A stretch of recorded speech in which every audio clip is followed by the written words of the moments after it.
Hey,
what's up, my brothers and sisters?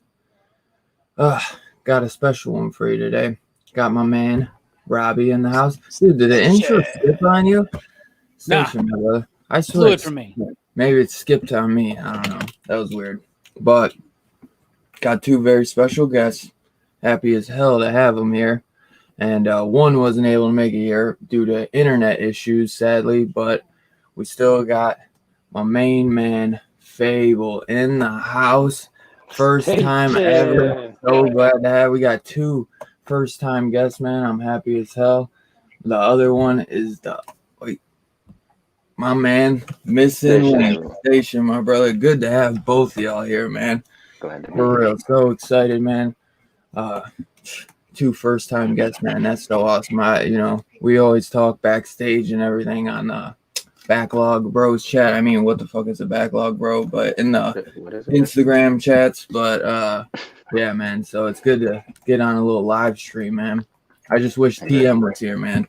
But he is sorely missed, and a big station to him. I don't know if he'll even be in the chats because he said his internet was acting up. So, but we'll get him on there another time, guys. But dude, special one today, a freaking classic, cult classic in my opinion. The GrindHouse special double feature, Planet Terror and Death Proof. Yep, that's the one. I adore this set, man. I wish. No slip on it. That's a steel book, young man. Come on. Hey, they could do slip on it, though. Look at that back right there. Look at that. Yeah, that's nice. Yeah. Yeah, dude, it costs like $35 on Amazon. I just saw for the steel book. We got this on Hamilton for like what, 10? 7, nice. 15 on Hamilton. Yeah. Still great deal. That's like 60% off. I mean, it's in the original theatrical release, so it's like both movies back to back with the trailers. That's sweet. So. Oh yeah. Yeah. Honestly, the essential way to watch it, in my opinion. I don't see it any other way. They're nice to have the extended cuts, right? Though, like on the other ones, the way they released it in home video at first, they're like extended. They're like a little bit longer.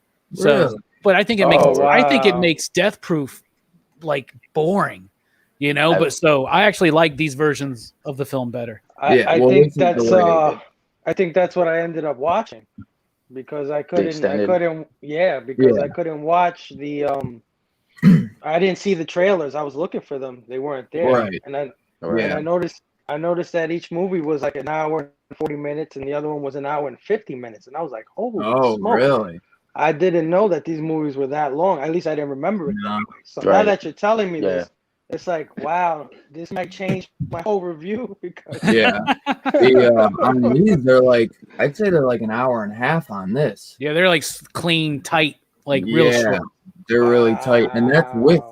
I don't know if that's even with the trailers. I don't think it is. I think maybe the Machete trailer in the beginning might. Yeah. But Yeah, it's clean because I actually before I had bought this, I had watched Death Proof like a week before on Amazon because it just got put on. So I wonder if it was a little bit longer. But yeah, it's this is like one, man, that just gives you drive-in vibes. It's definitely meant to be seen at a drive-in. It's a love letter to the drive-in theater as well. Even with those kind of commercials, you know, with the mute background music, the music and everything. Yeah, you know, like you're getting ready to walk into the car with your popcorn, just ready for the movie to start. I adore it, man. It is so awesome, man. And two of the greatest, man, Quentin Tarantino and Robert Rodriguez. You just can't go wrong with it. Before we start though, Robbie, do we got any horror news this week? The only thing I can think of off the top of my head right now is, did you watch Army of the Dead? Yes. I did, man. Yes. I did. Bruh, I loved it. Now, it's a very divisive film. Very divisive film, but I really, really liked it. I thought it was cool. You see some of the YouTube videos? Like, yes, it was fun. Oh, my God. It makes it even cooler to me. Oh, yeah. There's a lot. There's a lot packed in there. You know what I'm saying? There's a lot of like little hints and clues, and I'm sure will be elaborated on in the animated series coming out, right? Right. But I liked it. It was 2.5 hours. Didn't feel long at all. Right. I thought Dave Bautista actually showed some range. You know, I enjoyed the movie. I thought it was fun. I thought it had interesting concepts. Overall, I'd give it like 4 digs. You know, but like I enjoyed it, and I want to watch it again because like I noticed the robot zombie. And I didn't notice the UFOs, so now I want to notice that when I see it. I was like, "What the fuck?" I didn't know they were robots. I just noticed. I'm like, "What the fuck is that blue?" You know what I mean? Because so I didn't know. I didn't really. There's some alien shit going on in this movie, bro. Yeah, it's more than just zombies. There's aliens, and there's like a time loop possibility there too. I felt like he took that original, that fake concept Robert Kirkman sold for Walking Dead, where like it's gonna be zombies eventually. I feel like Zack Snyder heard that. I was like, yeah, I'm going to run with that. And that looped that into his movie somehow. Yeah. I think he just recently tweeted too. Somebody asked him like what started, because like nobody really knows how the plague or the zombie virus in Walking Dead started. And he tweeted somebody back saying space spore or something space like spore, that. Yeah. So that dude, I get told, like, if you see the way they're doing it too, I didn't know that Train to Busan got a prequel animation thing too. So this feels kind of like an American Train to Busan in a way, just more like in Vegas, but obviously different, but I like elements of it. Right. Yeah, absolutely. Even though I hear that they are working on doing an Americanized version of Train to Busan. Yeah, so they're going to keep pumping out the zombie stuff. It's going to be nonstop, because that's one thing with zombies. They can get a little, I need it to be refreshing and new, because it just becomes so the same shit over and over again, and I kind of get bored with it. But I did enjoy this. I did want to see maybe a little bit more of the zombie stuff, a little bit deeper into it, but obviously they're going to dive more with the prequel and stuff. I honestly, I thought it was like a 3.5 or a 4. I thought the 2.5 hours, I didn't feel it. I thought it went perfect. I did expect a little more, to be honest, but after I figured out, started watching YouTube videos and hearing all the rumors and the conspiracy theories, it blew my mind and made me jump up, and I'm like, okay, this is what I did want. I didn't pick it up on the first watch, but I was like, there was a lot more nuance and newer things than I thought. I just didn't pick up on it on the first watch. I do really like that. Alien. Oh, my bad. Go on, Tom. Oh, no, you're good. Go ahead. I like how it's like they didn't have to bite people, essentially, to turn. Like they could, not spoilers, anybody who hasn't seen it, sorry. But, they could reproduce their own offspring. Some of them, the alphas, right? Yeah, the alphas, there's like different shamblers. I was gonna say scramblers, but there's like different ones, which was it's interesting, man. I did like the concept of the alphas, even though that is something that George Romero started, which at first I was like, isn't that a new thing? But it isn't. That George Romero is the first one to touch on that, which is only right, man. The Godfather is zombies. You know what I mean? So I saw some criticism of the movie saying that, oh, this was just a ripoff of Romero and Army of the Dead. I was like, it was a continuation of those ideas. I think Romero's not here to do that. Yeah, right. So I thought that Snyder did that excellently. Nice this feels like, if you take the actual plot of how contained this is, just take where the zombies are as their own society, almost in a way, like tribal unit. That is where Romero was eventually trying to, I think, take his zombies, right? So agreed. Yep. The only other thing, though, is I do want to point out that there's a couple of new horror titles from DC out this week. I just grabbed my copies. I haven't read them yet, but that Conjuring book comes out this week. And that Nice House by the Lake by James Tynion comes out this week. So you're going to want to get on that, everybody. I wasn't sure if it actually came out, but I had that on my list, I believe. I want that B cover for The Conjuring. It's like a VHS cover. Yeah, it's Sienkiewicz, right? I think it's Bill Sienkiewicz. I didn't see it. I thought it was Ryan Brown, but I could be wrong. That's what it was. I think it was Ryan Brown. Okay, right. Maybe Bill Sienkiewicz does the A cover then. I think he does the A cover. I think he does. Actually, not you say that because his art is very specific, so I think it is. They're both sick though, but I'm a sucker for a VHS cover. But did you see it, Fable? The Army of the Dead? Army of the Dead, no. I haven't seen it. Not yet? Okay. Mm-mm. But yeah, it's you gotta definitely check it out. It's worth a watch. It's a very decisive film because so many people, I hear people love it, and I hear people that hate it, and they hate oh this, that, and because I could say one thing about Snyder is he's more of a action director. He's great with action. He's great with cinematography, and this is one where he was the DP. So this film is shot beautifully, magnificent. I hate the soft focus though. I fucking hate it. That he all the blur and he loves that shit, but I can't stand it. He went and used some old ass cameras and got them updated. If you watch some behind the scenes, there was something that I don't like that. But I think other than the soft focus, it was shot really well. And I think, though, that his scripts need a little bit of work at times. But we got to look at it. It's not just a one-shot film. A lot of these questions will be answered. I heard people bitching about, this couple runs into the army truck or whatever. It's well, it's got to start somehow. You know what I mean? It's I don't know. You'll just never please people, but I thought it was dope. I do want to kind of see what's up with the Alpha Zeus and everything because, he's got all these medical things stuck on his chest and everything. So you hear that maybe he was an alien / human hybrid or some shit. There's just so many things you can go on, and that's a great thing about a movie where you just have so much you can talk about and dive into. I really do enjoy stuff like that. So I do look forward to diving into more and seeing a prequel, but I don't know how I feel about an animation prequel. I mean, I wonder how it's going to be anime or, be like anime. It's going to look like anime. So we'll see how that goes. And they also got a series coming for the guy who's, busted into the safe, Army of Thieves or something. Really? Oh yeah. I love that character. I thought he was great too. I love him and what was his name? The dude from Power. Yes, sir. What was it? Had a nice rapport.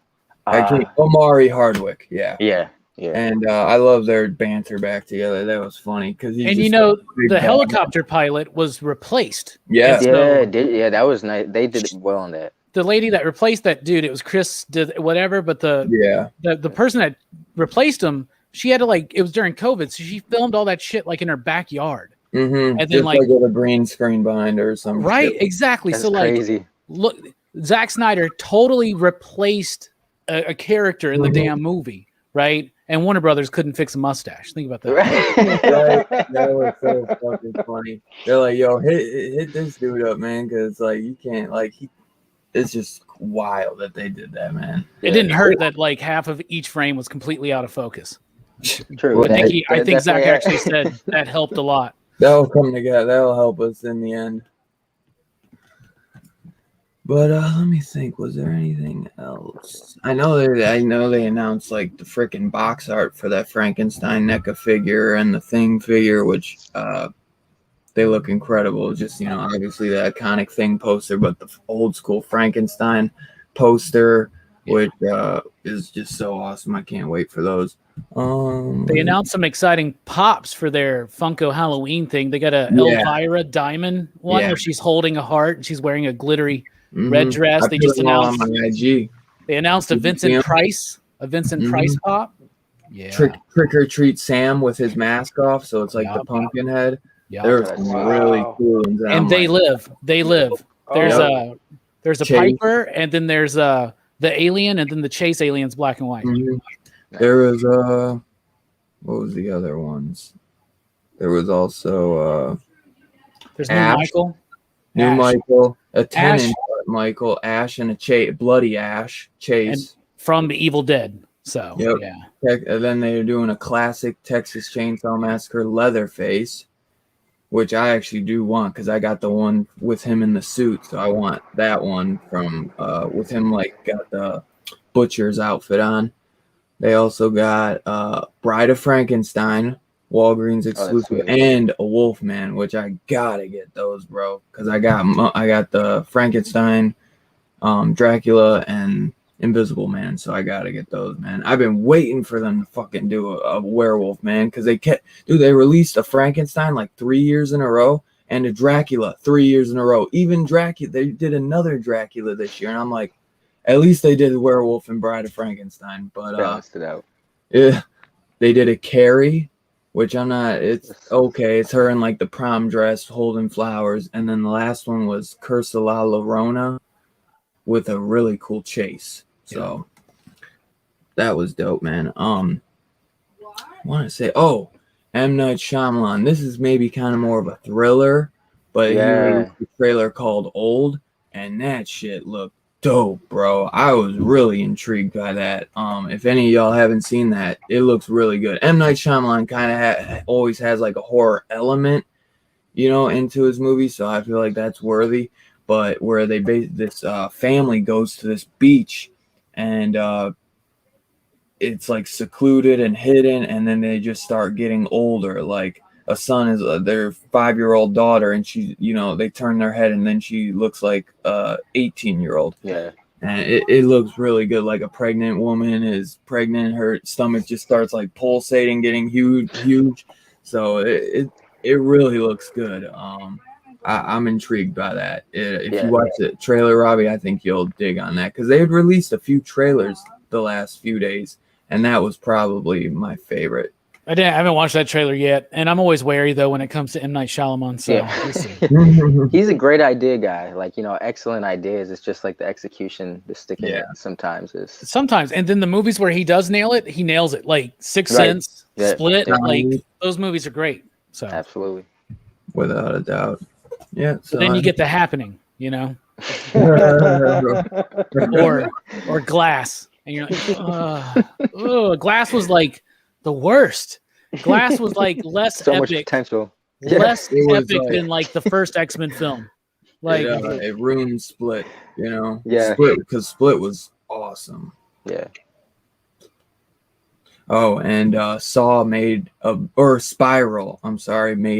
billion at the box office. No way. Not in the theater I went to. I know, right? Mine was pretty full, but the thing is they can't go to full capacity.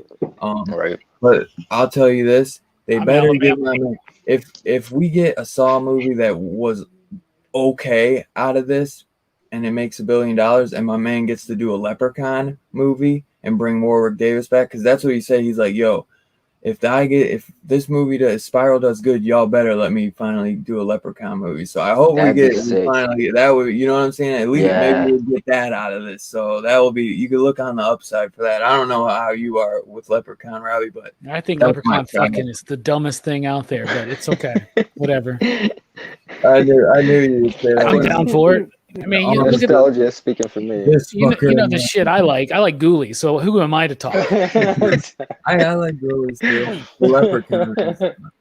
Leprechaun's one of my all-time favorites. Just that's a primer when you're a kid. That's, you know what I'm saying? Like, yeah. My favorite thing about Leprechaun was Wayne and Garth from Wayne's World, and when he would scare Garth by being like, "I'm the Leprechaun." It was nobody remember that. That was fun. And by the way, not Jennifer Aniston's tatas in that movie. By the way, those are stunt tatas. So just ruined a lot of people's. Wasn't that her first movie? I think so. Yeah. I never remember even seeing her. They don't show her breasts in Leprechaun. I can't deny or verify that. I'm saying they don't. They're stunt tatas. That's what I'm telling you. It's somebody else. I never remember seeing. That's like a PG-13 movie, isn't it? Maybe it's rated R, but you're the Leprechaun expert, man. I don't think there's any tatas in Leprechaun. Okay, young man, watch it again. Well, I used to watch it a lot when I was a kid. I feel like my mom would have maybe not let me watch it as much. You fucking watched it videotaped off of goddamn USA or something. Maybe. Just move on, man. It's just come on, let's go. Yeah, well, hey, I'm done with this Leprechaun, Jennifer Aniston. You're trying to school me on something that I don't know, but I'm looking right now to see if there's nudity. No sex or nudity, none. So you're talking about something else, son. Don't try and school me on my show. There's no nudity. There's no tatas in Leprechaun. I knew it. But all right, so that's all we got this week. I was gonna say, my man Joe Bob had an awesome episode last night too about where he reviewed Train to Busan and Spookies. So go watch The Last Drive-In on Shudder. It's fucking awesome, so awesome. Hey, Bueller's in the house, but all right. So we'll get into the GrindHouse because Robbie doesn't want to talk about tatas anymore. So I'll tell you, man, I was like taking notes and I got so much more for Planet Terror, but we'll jump in and the movie. So this is something that you two can't really talk about because you didn't see the trailers, so we won't really talk about it. But it starts with the Machete trailer, and this is a movie out of all the trailers that actually got its own movie and series. I think there's 3 Machetes, at least 2, and Hobo with the Shotgun actually got a movie. Yeah, it did. Yeah, I didn't piece that together until rewatching it actually, but because I'd seen GrindHouse in the theaters and I'd seen Hobo with the Shotgun long time ago on Netflix, but I didn't piece it together until rewatching it, for the show recently. But I was like, oh snap! But yeah, Machete got like 3 movies. Yeah, which is crazy. Yeah, I forgot about Hobo. The movie they really needed to make was Thanksgiving. I'm still waiting. Thanksgiving and Werewolf. Eli Roth is sleeping, man. I like both of those. Or Thanksgiving though, definitely. Oh, that we need a good Thanksgiving movie too. Yeah. Even though we do have Blood Rage. Blood Rage is a freaking awesome slasher Thanksgiving movie, but we haven't got that. Was like 40 years ago, back in the 80s. So that would have been awesome. And by Eli Roth, like, come on. Yeah. But yeah, Machete looks awesome, and we get a little Jeff Fahey in this. See, I don't remember the Machete movies that much. I remember the first one a little bit. I don't know if Jeff Fahey is actually in Machete. I think he was. I think somebody else played that role. I think he was replaced. But I love Jeff Fahey, so it starts at the Planet Terror starts off with the freaking goddess Rose McGowan doing her go-go dancing behind the music by Robert Rodriguez, which is incredible. I love the music. The whole score, it's so good. Absolutely. So good. And Robert Rodriguez is actually he's a musician. Yeah. So I don't think he gets enough credit for. I mean, I don't know if he does the music in every movie he does, but that's some John Carpenter shit where he's doing his own music. directing, I know he produced. I don't know if he did. He has his own set and studio too. Like he's got like Troublemaker. He makes all of his stuff like in his backyard, basically. Yeah, it's wild. Awesome. He's awesome, man. I've loved him since freaking From Dusk Till Dawn to Spy Kids, man. I'm a huge fan of his. I think he Shark Boy El Mariachi. That was Sex Machine. Desperado, all those good ones, man. Oh, he's got some clunkers though, you know. Yeah. Once Upon a Time in Mexico, the one that stands out to me is the clunker, but. Oh, well, you haven't seen Shark Boy and Lava Girl. I was just... I haven't. That even got a sequel. It got kind of like a somewhat sequel, like a universe sequel. It was like a Netflix movie just recently. I think Shark Boy and Lava Girl are like grown up and they have kids. I forget what it's called. It's like Big Time. We Can Save the World or something like that. Yeah, something like that, where kind of like a Spy Kids, but in the Shark Boy and Lava Girl universe. But the guy's a great director, man, and you know he's a huge horror fan. And dude, I mean, from the start, he had Quentin. It's like an Eli Roth situation where he had Quentin co-sign him from the beginning with From Dusk Till Dawn. Even though that was not his first film, like Hostel was Eli Roth's. Still awesome, man. I love everything about this movie. I love Rose McGowan just always saying like, I'm gonna be a stand-up comedian. Seeing the guy like, and I found out that the main guy I believe is related to Robert Rodriguez. Oh, Freddie, his name is Freddie Rodriguez. I didn't know that, but I knew that he purposely put that guy in there because of his. You mean El Rey? Yeah, yeah. He's a badass in it, you know, and you don't see it coming. But I just love it. All the that boy's got the devil in him. I think one of the funniest jokes though that Rose McGowan does, and she's like, "Yeah, I eat meat. I also eat a lot of shit." And he's like, Jeff Fahey looks at her like, "What the fuck?" He's like, "You see?" And she smiles. She's like, "See that shit eating grin?" And he starts laughing. He's like, "Girl, you should be a comedian." she's like, "What about this stump?" He's like, "Hilarious." Right. So funny. And then but before that, when she's sitting down at the booth with El Rey, and she's like, "I quit being a go-go dancer to be a stand-up comedian." He's like, "But you're not funny." And he's like, "I know, but I keep telling everyone that, and they all say I'm hilarious."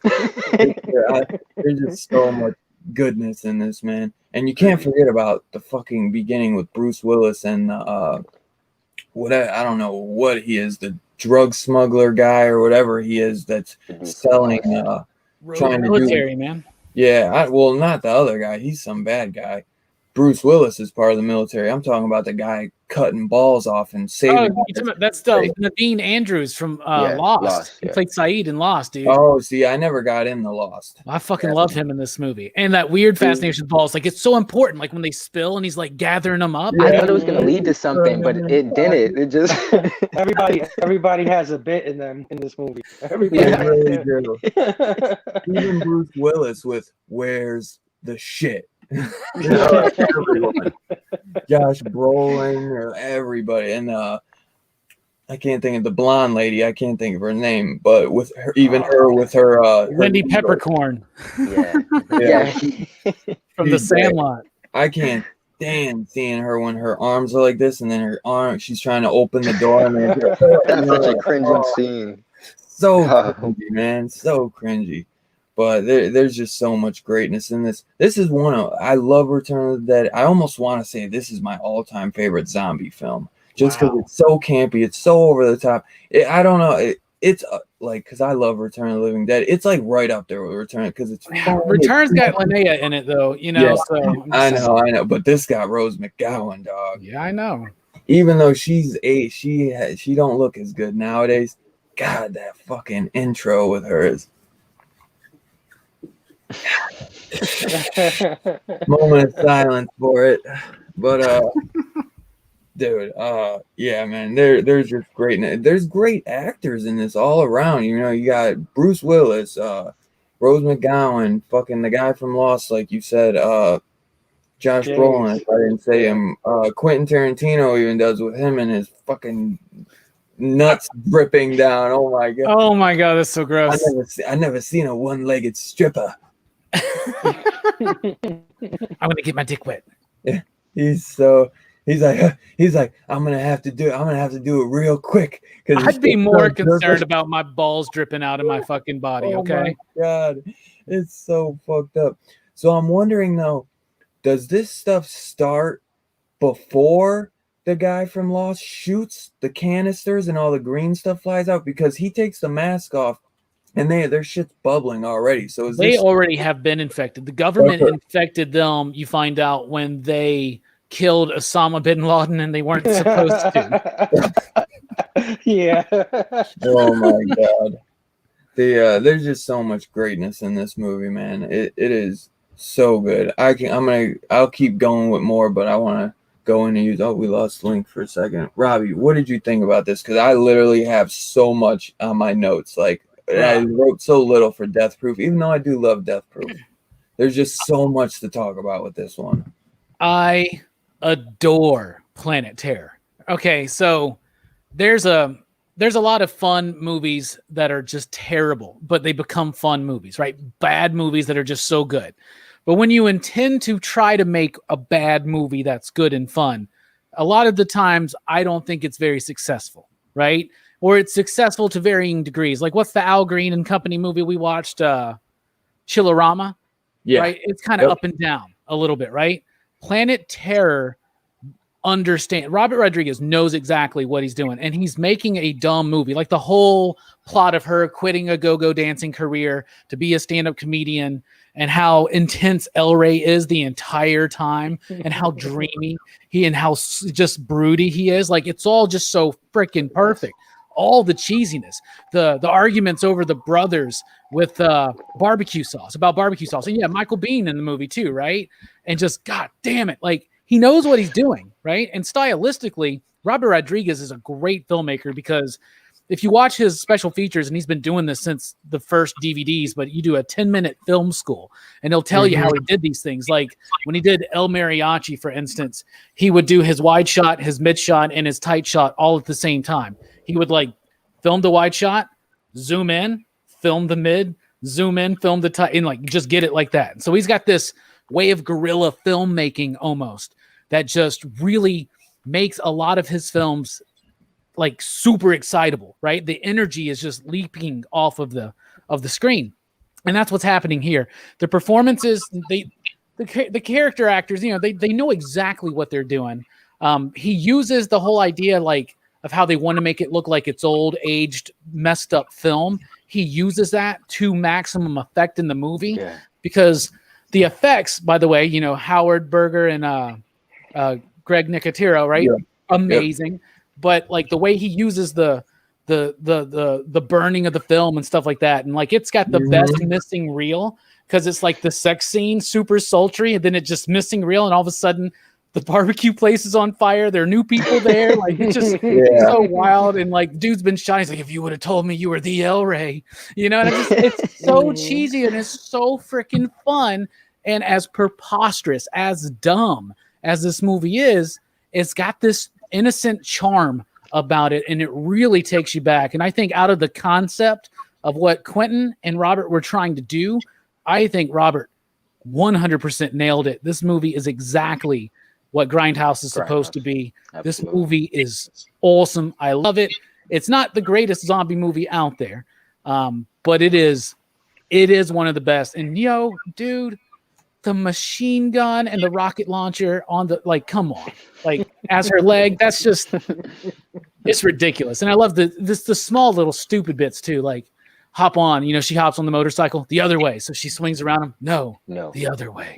it's so silly and stupid. And I love the hell out of it. It's just so much fun, man. Yeah, it's super fun. I love how, go ahead, Link.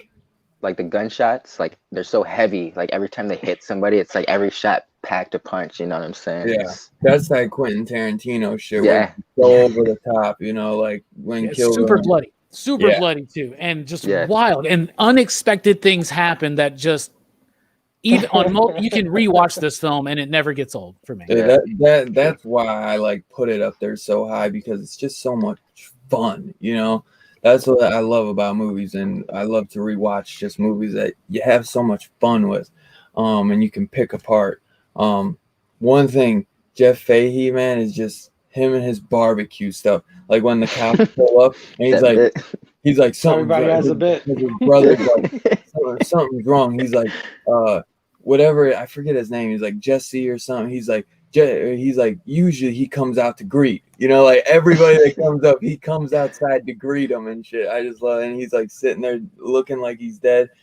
And he's like, oh, I must have passed out after. And then he's like, sausage? And he's like, El Ray takes a bite. He's like, goddamn good barbecue, man. He's like, right. And then, what was it? His brother trying to get the recipe. Always, and he's like, you ain't getting my goddamn recipe. He's like, barbecue is gonna die. Take that to the grave. As he's sitting there dying, he's right. Yeah. He's like fresh or canned. Guarantee it. Fresh or canned. Really? Canned? Really? He's like, I knew it. Oh, and Tom Savini in the movie also. Like, yes. I love it. He says, somebody better go get this motherfucker because he just bit my finger off. It's like, oh, just calm down. It's like, no, I'm not using colorful language. He literally bit my fucking fingers off. Was he was Sex Machine, right? Yeah. Okay. Yes, he was. Yeah. Oh my God, he's so iconic. Yeah. That when in my notes I put Tom fucking Savini, baby, like exclamation points, because it's just another bonus, man. It's just like you got so much. I can't believe when I was saying all the good actors, I didn't throw him in there. I can't think of what the brother's name to Jeff Fahey is. I know he's a bigger actor too, but him and the brothers banter are just. It's Michael Biehn. It's Michael Biehn from Aliens and Terminator. Yes. There it is. I knew I couldn't think of it. I mean, I said it when you asked me what I thought about the movie. I'm sorry. It's okay. I'm too busy thinking about that canned tomato. Really? Yeah. He's like ashamed. He's like, yeah. I don't use no goddamn foil. Yeah, I don't use no foil. Fresh tomatoes, canned. 250 degrees. I knew it. How long? 12 pounds? 12 pounds. 12 hours. You guys catch the end credit scene? Mm-mm. It's where they're showing like the pictures. Yeah, it's they show the pictures and it's like a scene on the beach of the nurse's son where he's like playing with the turtle and a scorpion. Yeah. Oh, wait, I don't know. I know they're on the beach and everything. I didn't know the nurse's son because I thought he's dead. Yeah, it was a quick shot at the very end, but it just shows. Man, I don't know. I must have missed it somehow. Maybe it's in that. Is it only in the extended cut? Maybe I don't know. That could be it. Because I think mine just went right into like the next trailers or whatever. Yeah. I'm gonna have to because they don't do the credits till after Death Proof. They show all the credits at once. They go Death Proof and then Planet Terror credits all in one. So I'm gonna have to. I actually kind of want to pick those up if I can ever find them like really cheap, just to see the differences at least. But I mean, I would definitely just if you got a used media store in your area, I would just check on a place like that because those are things that a lot of people purchased on DVD and then sold through the years. So And luckily, I do have one that they just don't always have a lot of stuff. It just depends. What they got. Our best ones around here is like Second and Charles, which is pretty dope, actually. For finding old DVDs and shit. So what we got is like. I was thinking about heading up there looking for The Hills Have Eyes remake. I actually love the remake. Do you, dude? Yeah, dude. Well, maybe if you're free next week. Okay. Spoiler alert for what we're doing next week. That's actually where I got mine. It's nice. Ours is called The Exchange, though. It's not whatever. I don't know what you said. I don't think we have those in our area. Ours is just called The Exchange. But Fable, what are some little things you thought about this movie, my brother? Well, when it comes to I watched these movies back to back just recently, so it was cool to see like the contrast between these two movies. Like because you can tell that these guys like love the 60s and the 70s aesthetic, like they love it. And I guess this is like a sophistication of what they love. You know, you can see all of Robert Rodriguez's inspirations through this whole movie. Like every scene, like the doctor, for instance, she looks like what's her name, Barbara Frampton. Yeah, she does look like Barbara Crampton, right? She does. Like, but I was catching little things like that here and there, like so many influences. So, it's interesting to see where Robert Rodriguez took it and where Quentin Tarantino took it. All the silly parts in it kind of throws you off a little bit. Like the things that people love, like I have a love-hate.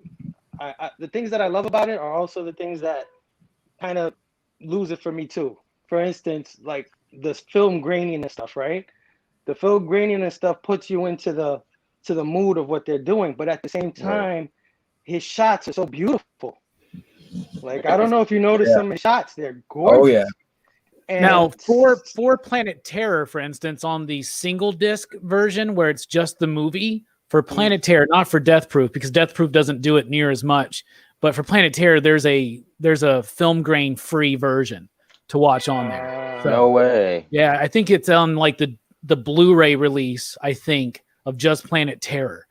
You have the choice of having the aged look and then the not. But I like that he uses it in certain moments, like the film will dissolve when like the zombies are coming up or some gnarly stuff's about to happen, and it kind of makes it so it's not. Sometimes the effects look better when they're not just on screen, you know, when they're kind of like unclear a little bit. But I get what you're saying because it's obvious. It's something you notice in Planet Terror. Yeah. Right? Yeah. His framing, the way he frames certain things, the way he pans in on certain things, the editing. It's sometimes go on. Sorry, my bad. No, sometimes it's a little hindered by the grainy effect, you know. But at the same time, I like the grainy effect, so it's kind of weird. It's sort of like the acting too. Like the acting they're doing. You ever seen those movies, The Naked Gun or Airplane and stuff like that? they're kind of doing that, right? Through the whole movie, right? Like Don't Call Me Shirley and doing that kind of style of acting. So. In some aspects, it's like really cool and really quotable and funny, but at the same time, it's like, you know, after a while, we get it. You know, right. So, we get what you know, so like the things that I love are also the things that but one thing I could say is what I love about Robert Rodriguez is like this movie is like a movie like if I was like 8 years old and you gave me a camera and told me to write a movie and make a movie. This is the exact movie I would make. Right, like a girl with a shotgun foot, and the guy who's the shit. The imagination, you know, guy always eating barbecue all the time, offers everybody barbecue. Like, I would make this movie if I was 8 years old, but not as good as he makes it. Like, because you can tell he does a lot of camera tricks, a lot of gimmickry, and if you're into film and you see these weird cuts, like, you know, there's one where. He looks at the door and the woman's there, and then he shoots a zombie really quick, comes back, the girl's gone. These kind of cuts, they're very sophisticated. You know, it's not easy to do that kind of thing. But at the same time, it's very juvenile. So, you know, it's like two different things. But it's like you said, it's fun. As long as you go into it with the fun aspect, you're going to have a good time. Hell yeah. You gotta be knowing what you're getting into when you watch it. It's not gonna be some serious ass film. Right. It's a love letter to 70s cinema, GrindHouse films, you know.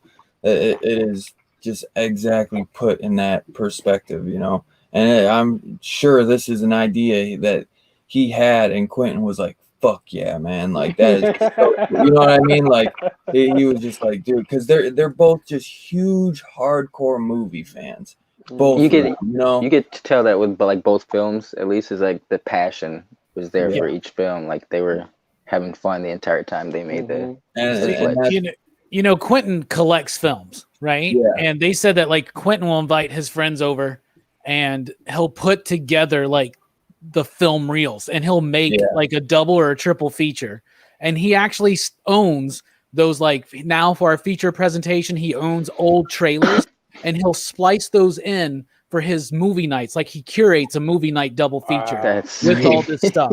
So that right there is straight up Tarantino. Like those are bits he actually has. Like the thing which I love, my favorite is I wish they would have had the let's all go to the movies, let's go get some snacks or whatever. Like if they had one of those, that'd been even better. But like so many others have done that. But when the Panther comes up and it's like restricted, like I love that. Man. So he actually owns those reels and collects them. And like think about that. Like usually if I invite people over to watch a movie, I just pop in a Blu-ray. Right. This dude like puts film together and he's like, let's put this trailer on it. Let's put this little intro and advertisement. And like, yeah, I did like right before Death Proof starts in the theatrical presentation here, there's like an ad for a Mexican restaurant that's next to the theater. It's just pictures of their food. It's just so funny. It's hilarious. The one little fun fact, because we know he's a huge fan. The guy from True Romance, Christian Slater's character, which he wrote the script to, that's like Quentin Tarantino when he's going to the movies all by himself, watching these.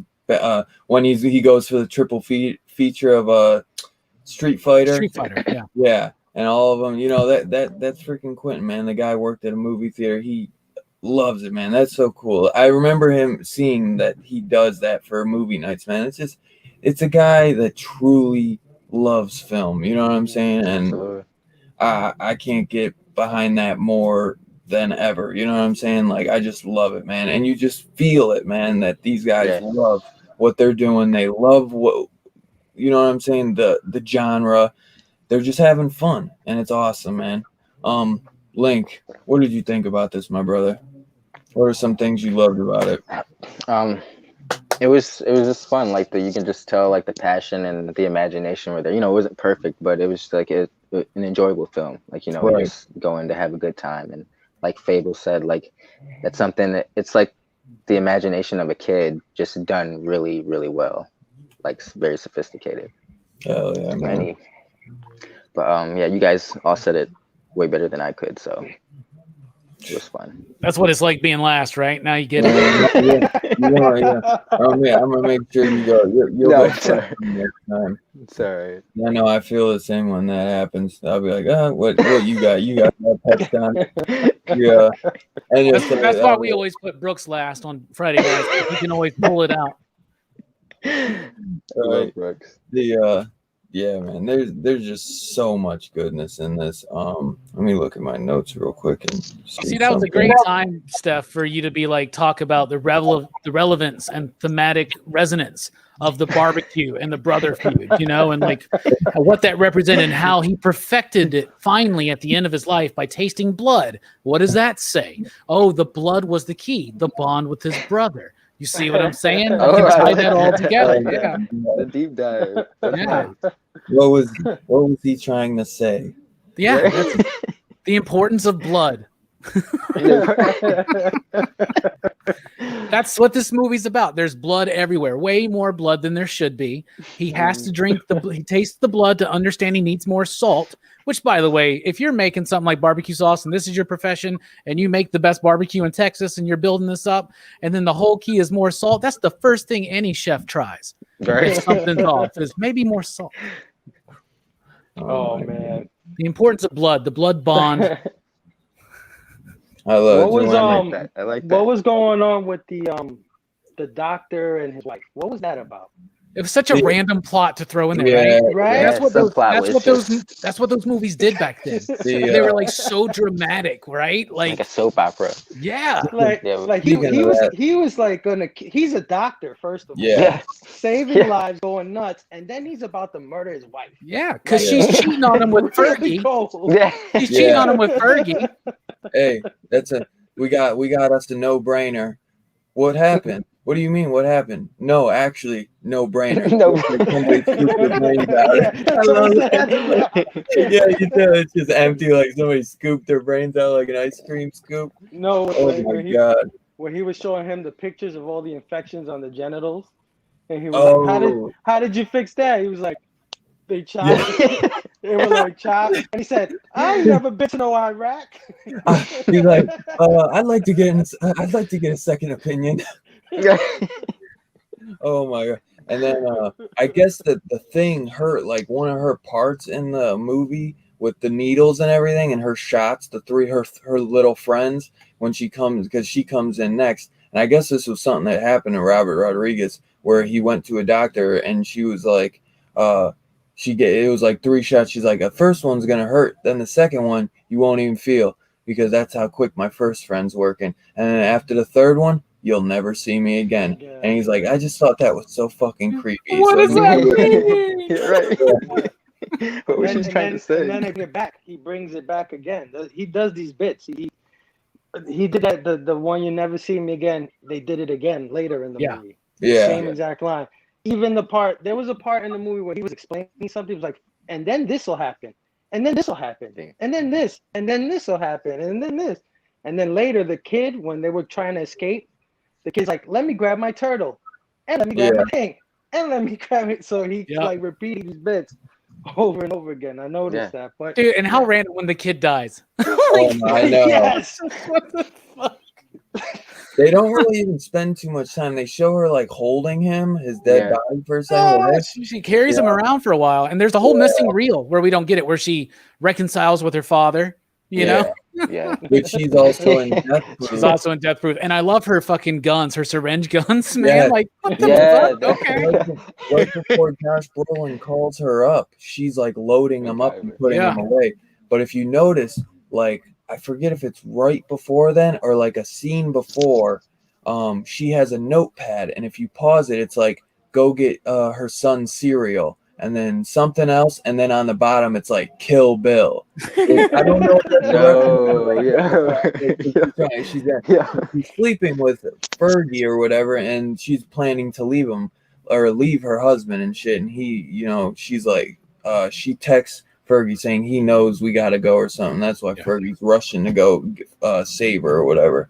But there was one. That shit where Josh Brolin is chewing on the damn thermometer, like he just waiting and breaks it. Fergie breaks it and it's just dripping out of his mouth. Or how about when the zombie like walks up to him? Yes. The saw, the bone saw, and it's plugged in. Which I don't think bone saws get plugged in nowadays. Maybe they do, or maybe back in the day they did. Just a bit. And then it shaves his thing and then pops the one on his face, and he's just like, like his mouth. And he just like holds that there, like. He's doing it, you know? That's Nicky Cat, by the way. The guy who got like turned into the zombie and lost his arm. That's Nicky Cat. He was the dude that played Clint. If you remember Dazed Confused, that got in the fight with the nerd. Yeah. I love Nicky Cat. He's in Way of the Gun. He's in Phantoms. Everybody talks about Ben Affleck in Phantoms. No, Nicky Cat was the bomb in Phantoms. Phantoms had a great cast. No, Rose McGowan. Right? Yeah. Right. How gross though. He just like, well, I can't kill him, so it was so thick, like on you. I'm guessing that's how he gets changed. I'm not sure. Yeah. It was all in his mouth too. I'm like, I hope that's like some kind of strawberry jelly or something. Right. Yeah. I wonder though, does Rose McGowan's leg get cut off or do they rip it off? I don't know. They rip it off. They rip it off. That's okay. I looked away for a second because I was like, how the fuck? Because she obviously doesn't get turned, you know. But man, there's just so much goodness. I'm trying to think of one more thing. Oh my god, I almost forgot the part where so El Rey keeps saying throughout the whole movie, I never miss. Like he never misses shooting. And then when after the sex scene, and then after he's gotten shot and he's laying on the ground, she's like, I won't leave you. And he's like, it's me and you against the world, she says to him. And she's like, yeah, it's two against the world. It's two against the world. I'm sorry, I knew I said that wrong. And he's like, it is two against the world. And then he's like, I told you. He's like, I never miss. And then he touches his stomach. I'm like, this cocky motherfucker. Yeah. I can't believe you didn't can't believe you didn't mention when Savini was doing the uppercut shootings. Oh my god! Yeah. Oh my god, that was so good. And then they homaged his movie, The Day of the Dead, when they ripped him apart. Yeah. Oh yeah. Yep. Loved it. I love the useless talent number 76 or whatever. You know, there was a lot of repeating bits, like Yeah. they mentioned that, bro. Almost when every the kid lost his tooth, and he was like, "I finally lost my tooth." He's like, "You did too. We're toothless buddies." Yeah. She's like all depressed. Her hands are broken and shit, and fucking tooth is missing. Like looks in the rear view. Yeah. Yeah. Yo. Oh, that shit is so messed up, man. Because her eyeliner is all fucked up too throughout the whole damn movie. I tell you too, her hands are all fucked up like that. But she jumps out that window and shit, you know, to get out of that hospital. But I don't know. what about when Saeed's head got shot and it freaking just blew up like crazy? Yeah, They were escaping, and they did like this whole bit where they're like, you know, avoiding bullets and stuff. And he just peeked out for just like 1 second. Yeah. His head was so big. He's a great character in the movie, man. I love it. They really, I like when he it's like, because when they shot the jar at the beginning and it like exploded all over him, he was like a little grossed out, you know, and then he's like, before he takes off, he makes sure just to grab a few. Yeah. I was like, they never went anywhere with that. It was just like a keepsake. And then at the end, when they find Bruce Willis, like he has another bag full of balls. Like he took the time. They're like, no, we're in a hurry, man. Like I got to get this dude's balls. Yeah. They're bowls, mate. And he's like, what are those? They're bowls, mate. It's for research. And then he kept doing that bit too, where someone would just go, balls. Like you're gonna die over them balls, mate. I love it.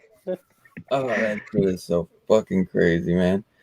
So we talked about all the fucking awesome jokes. The cinematography is brilliant in it. I love it. You know, it's just, you know, it's got the missing reels, it's got the burn marks, it's got the what are those? The color marks. I forget what they call it. It's actually like when they the scratch marks, because that's how like that's how films are, and then so it's almost like they never edited it. You know what I mean? Right. Or color corrected it. I think as it would technically be, but it's just so fucking awesome, man. I just love everything about it. The music. The music's great, Robert. Yeah, the music's great. And for a movie that's less than an hour and a half, in the version that theatrically, a lot happens. There's a lot going on. Like if you look at, for instance, Counter to Death Proof, not a lot happens in that movie. It's just very simple. Yeah. But Planet Terror, there's a fucking lot going on, and it's all just such a fun roller coaster ride, bro. Yeah. It truly is. I mean, especially when he like throws she's like, I got no fucking leg, and he's like, suck it. He's like, ain't no, it's not worth crying over spilt milk. And he's like, spilt fucking milk, I got no leg. And he just throws he breaks the fucking peg leg or the chair thing, and he's like, well, now you do. Yeah. And he's trying to get in the car, and she's like, it's splintering. He's like, oh, Brian. There's just so many funny things, man. She ain't like, at first El Rey is like the badass assassin, almost like you think he, you know, just fucking parkour and all this shit, but she ends up becoming like the superhero, or you know what I'm saying? The bit where they don't want to give him a gun through the whole entire movie. Yeah. Everyone. Somebody takes the gun. Don't give him a gun. Right. And then he finally gets the guns. And he's like freaking the best gun guy ever. The best. Yeah. That boy's got the devil in him. I like how he's spinning the guns, and at the end, when she's got the Gatling gun, it's spinning, you know? Like, nice little symbol. Oh, that was cool. Yeah, I thought that was dope. I love it too, and she does have like the AK with the grenade launcher, just boom, just launches itself up. There's just, oh man, there's just so many fucking awesome then scenes. She lands and fucking dies. Like, you know what I'm saying? Just splat like a bug. Fable is so correct on it. It just feels like a fucking kid made this film, man. You know, just with the fucking brilliance of an artist, you know, just ideas, you know, it's fucking And awesome, man. and the technicalities, man. It's a very technical movie, even though it's silly and if you study film and you just watching this stuff and you know what you're looking for, there's a lot of cool shots, a lot of weird things. Like, you know, she opens the trunk and the way the camera's, you know, down on the way they do it, or when she grabs the rope from the helicopter and the way it pulls her away from the camera, things like that. I mean, you can tell that it wasn't easy to do these things. It's not like they just did them willy-nilly. They really planned for it. Yeah. It's awesome, no doubt. So let's see. Might as well. Is there anything anyone else wants to mention before we get into the rating? Anything? I would just say I like turtles. I like turtles. I would just say that this is a movie that's down to 100. Oh, I'm sorry, my bad. Oh no, you're good. No, I'm just saying it's down to 100, and if some people don't like it, I wouldn't blame them for not liking it. You know, It's one of those things that you gotta have a taste for. Yeah, it's like the scumbag, as Robbie says. It ain't for everyone, you know. Or apparently Department of Truth. Yeah, maybe just that might just not be for Bueller, but apparently not. But yeah, man. Because before after we do the rating, I'm gonna take a piss really quick. But I need to get a Joker thing like you, Robbie. Dun dun dun dun dun dun dun dun dun. Yeah, I'll make you something. I'll send it to you. I have to get a horror one with like Candyman. I'm thinking I'm gonna make you one with Chop Top. Oh, that would be great. That would be great. Yeah, let's do it. Time for incoming mail.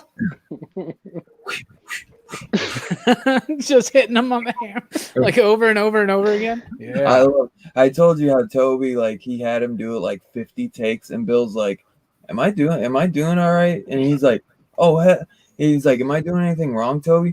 Oh, hell no, Bill. I'm just having a blast watching you. And he just Bill, like, he's just the greatest, man. Like, I love it. So Link, we'll start with you first, my brother. What did you think on out of 5 you digs, out of 5 slips, out of 5 assault rifles? I'm gonna give it a solid 4.69. Ooh, station, my brother. It was fun. It's like you guys said, it's just an enjoyable film. If you don't like everything pumped to the max, you might not enjoy it. But it's like Army of the Dead. You don't go in there, thinking too deeply about it. It's just fun, something you enjoy. I couldn't agree more. It's just so much fun. Fable, what do you want to give this, my brother? Give it 4 slips. It's masterfully done. It's well done, but again, some of the things can get a little old. Right. Especially the cut that I watched. Now that I hear an hour and a half, and I watched an hour and all those bits. Minutes, yeah, it might have worn on me a little more. So that might have been a difference between a 4 and a 4.5. But the cut I saw was a 4. Understandable. Yeah, we got to get you one of these, my man. That's the essential way. But it's still a good movie. It's just that I guess the ones me and Robbie have are the trim and tighter cut, So, which is the way it usually is. A lot of times those extended cuts can be it's like they were cut for a reason, Right. It's nice to see that footage, but a lot of times they're cut for that reason because it's tighter. It's quicker, and the transitions are just a lot better and not so prolonged and everything. Robbie, what do you give this, my brother? 4.5, my man. I love this film. It does exactly what it sets out to do. It's trying to make a bad movie. It's trying to make a bad movie that's good. And most of the time when people try to do that, like your Naked Guns, right? Like your Airplanes. Airplanes is an exception. There are things that are exceptions, but for the most part, these kind of movies will fall flat. Not everybody's a Mel Brooks. You know what I'm saying? But this is different than just straight up comedy. This is like these movies, when they made these back in the 70s and shit, right? Like, I think a lot of these dudes were like incredibly serious about what they were doing. Right. Yeah. They were trying You know? to be funny. Right. And they capture that. This movie was done very seriously, and it was made to be very seriously bad. Right. And it's such a movie that 100% commits to the bit that I love it. So 4.5, I think it does exactly what it needs to do. Great pace, it's punchy, great performances for what they're trying to do. The music's top notch, the effects are amazing, and it never slows down. I love it. I couldn't agree more. If anyone in the chat has seen Planet Terror, definitely put your rating down below out of 5 stars, 5 slips, 5 you digs. My man Sam Fett gave it a 4 slips, and I couldn't agree more, Robbie. I give it a 4.5 as well, or a 4.69. The movie is setting out to do exactly what it is meant to do. It's not trying to be serious. If it was trying to be serious, this would be totally different, and you know what I'm saying? Right. It wouldn't be what it is. But this movie is going all out, just trying to be funny as shit, fun as hell, no holds bars, gory as hell, fucking just over the top, zany, you know what I'm saying? Fucking cheesy, everything that we love about the 70s, 80s, all that goodness, you know what I mean? It's just so much fun. I adore all the actors, just an all-star lineup. Bruce Willis, you know, fucking Jeff Fahey, fucking Josh Brolin, man, who's like an Academy Award winner now, probably. I don't know for sure, but I know he's one of them. He's good. I forgot he was in there, like, until I rewatched it. I was surprised. I was like, oh snap, Josh Brolin.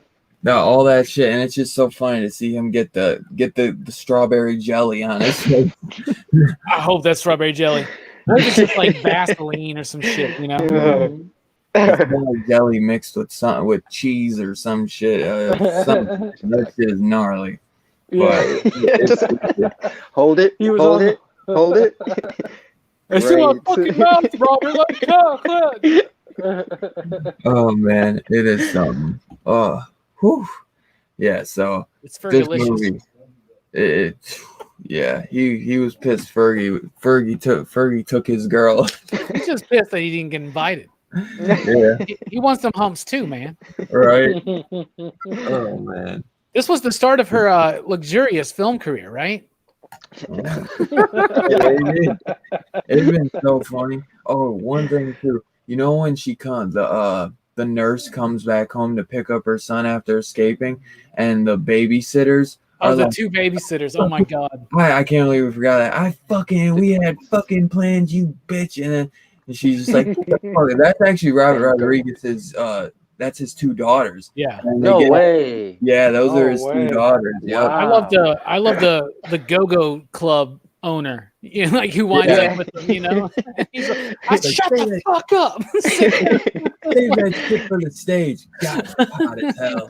I like when they're in he does the chopper scene and he like chops up all the zombies. He looks over and just does this corny like cheesy smile, like yeah, I did that. It was great. How does this motherfucker know how to fly a helicopter? Like that skill. All of a sudden it's Airwolf. Like this motherfucker, like the former Airwolf player. Useless skill number 40. Dun, dun, dun, dun, dun, dun, dun, dun, dun, dun, dun, dun. That's just too funny. The what was it? What is it that Rose McGowan said? Here's what the fuck is when she's like bouncing the go-go clip, she's like, here's my notice, and then here's my bye-bye slip or something. Yeah, here's my notice and here's my bye-bye slip. And he takes the money. He was just frozen, like okay. He's like, Cherry? He's like, I don't want to fire your ass because I love looking at your ass. Oh man, it is great. Even after we rated it, we're still hitting it with fucking quotes. Right. So I'm gonna take a quick piss. Give me 1 minute. I'm gonna put on the intro. Play the intro, yeah. Yeah, I'm gonna play the intro because it's awesome, and and we will be right back to review Death Proof.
Station.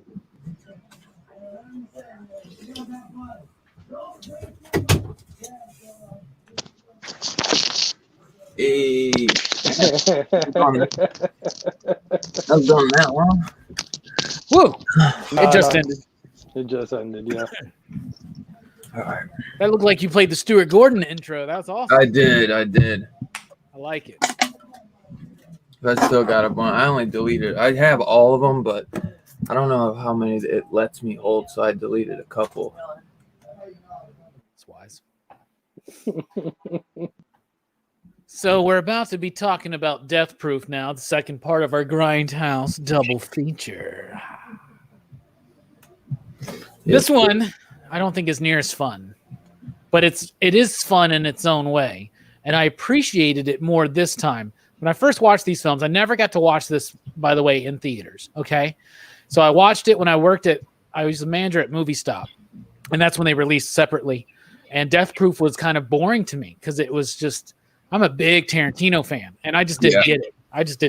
But this time, I enjoyed it a whole lot more, I will say, for sure. Nice. Yeah, I'm a huge Tarantino fan. Always have been, always will be. One of my. I think it's his weakest project.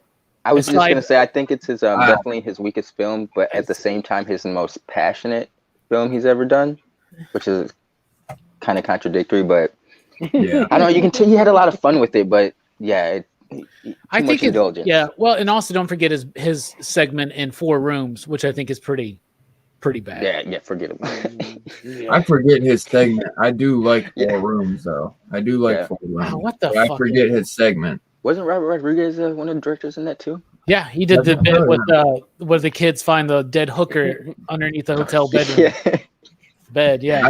And Tarantino's bit's the one where he's like he cuts his finger off. I actually don't mind his bit and the Robert Rodriguez bit. Like those 2 parts are okay, actually.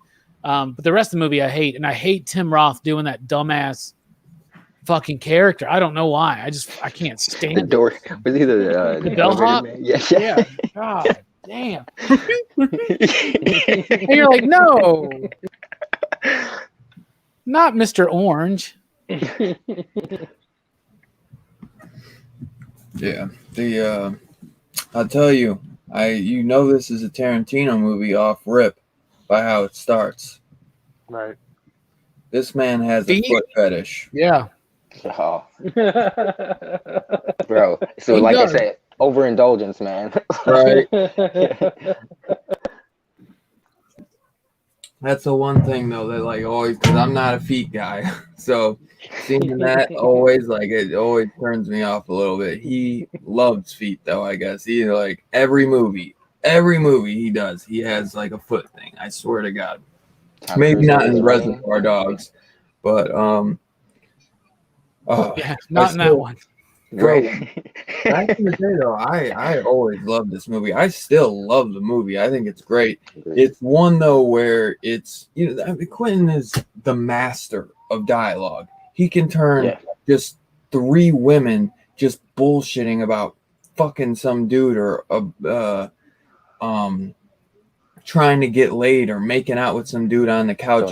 So intriguing and just, you know what I'm saying? Like the guy is a master of dialogue. I've never seen anybody just have these just long. They just feel like real life conversations, and just his stuff is so grounded in reality, and I truly do love it. Kurt Russell is just great in this as well. I mean, he is the star in this, even though he's not in it that much. I'd say he's probably in it for about 30 minutes. He's in it in the beginning and then at the end. I'll tell you this: his best performance in this movie is when he gets shot and he's just like, he turns into the ultimate. Yo, he's like, do it, just do it. He's such a baby for this badass I'm stuntman Mike, Well, ladies, it's been fun. He's like, I'm sorry. I'm sorry. The way he was saying it, it was so pathetic.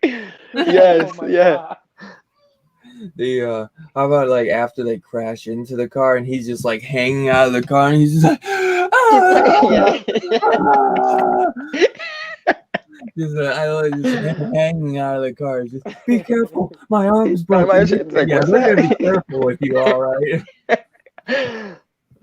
I love I noticed in this movie that Quentin Tarantino's characters always like tell a story. You know, like when Christopher Walken sits down in Pulp Fiction in the Bruce Willis bit, tells him that story of the war.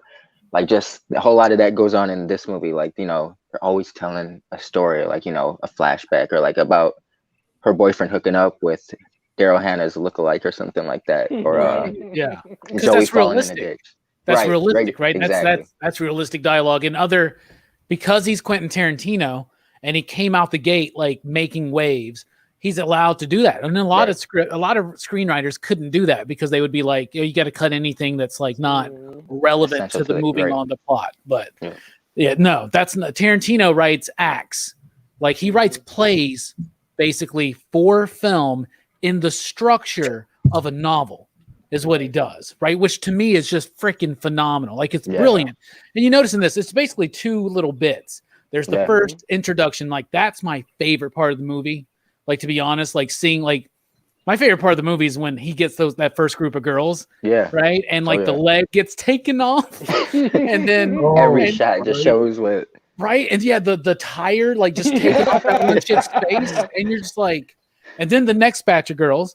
And then you start getting used to them. You got, what is it? Zoe Bell, right? Yeah. Bell playing herself, Rosario Dawson, and that chick that played Joanne in the Rent movie, right? And she's great. She's like one of my favorite characters. You know, like, motherfucker, I'm going to I'm the horniest bitch on the road, man. I'm going to like, I'm going to bust the nut up in this motherfucker.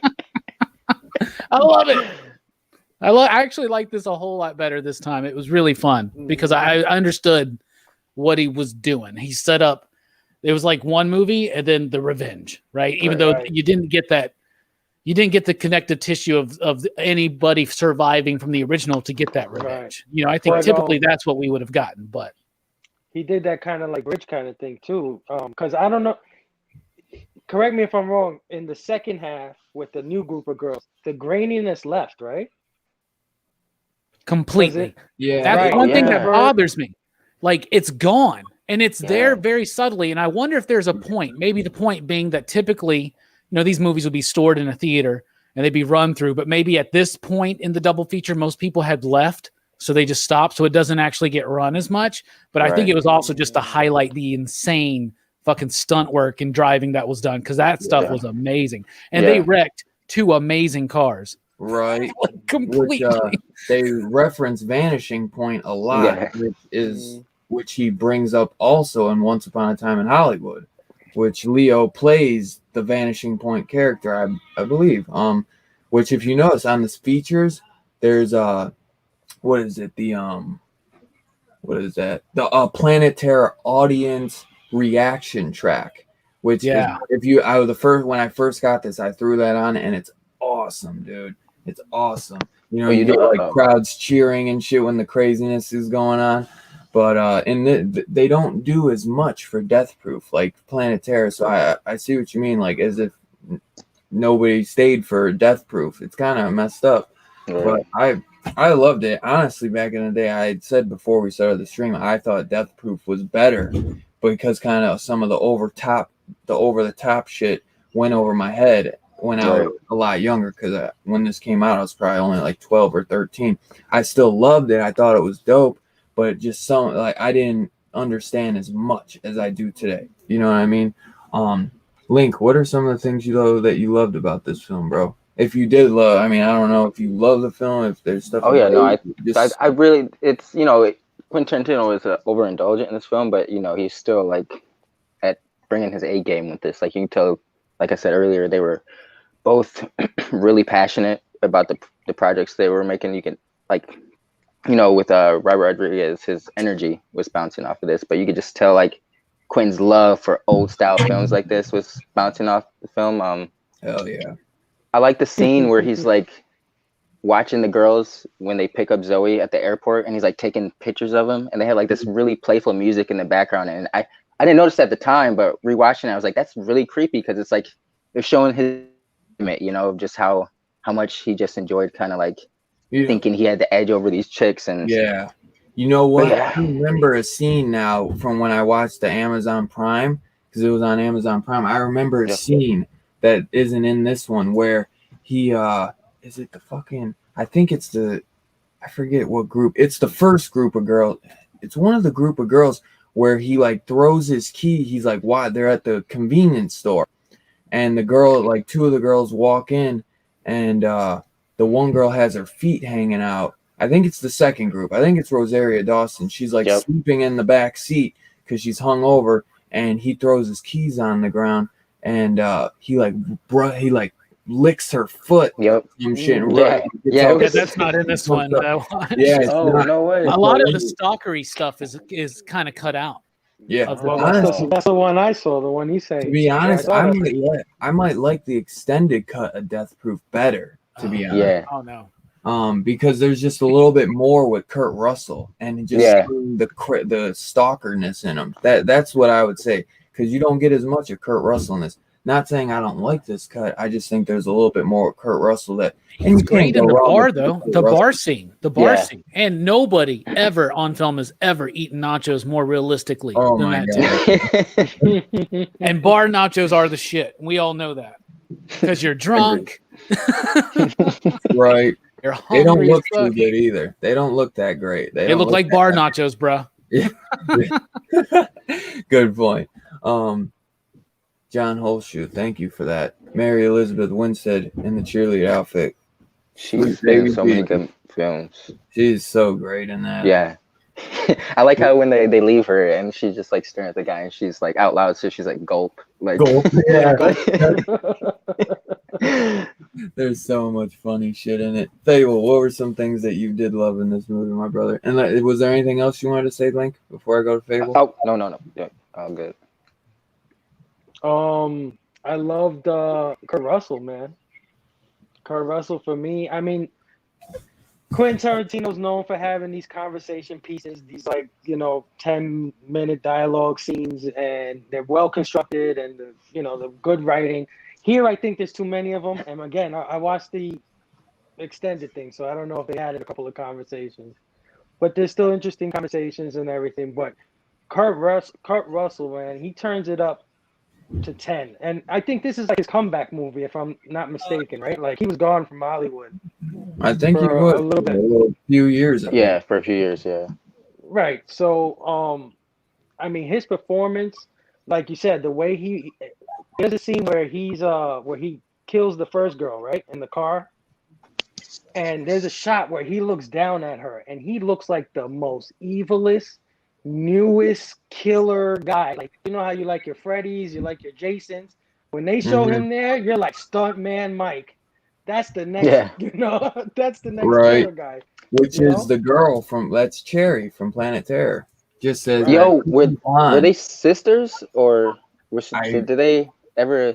I don't know, because it's in the same world. Right.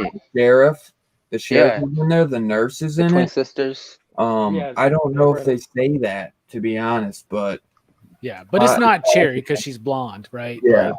That's just a cool, like, it could have been, like, Fable's got a good point there. This could have been a franchise, because that's a really interesting idea, that this dude has a death-proof car, unless you're in the passenger seat. Right. I like how when he sitting in my side of this. He's like, oh yeah. I like right after that scene how he just like slicks back his hair, like he just got in that. Well, it seemed like he kind of got it off, and he's just like slicks back his hair, like it was yeah. And there's also like a coolness to him too, like he has this James Dean thing going on, but everybody around him doesn't know who James Dean is, so they don't get the bit, right? Like they're all lost. He's like, "Oh, you never heard of these TV shows? Am I right?" And they're like, "No, sorry," and everybody walks away.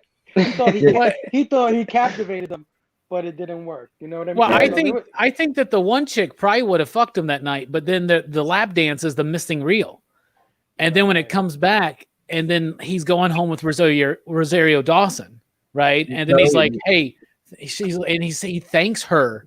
So you get the idea that he got like, what was that missing? You know, it's the mystery. It's in the extent. The lap dance is in the extended, and I don't really care for the lap dance. It just feels a little too much. I don't know. Yeah.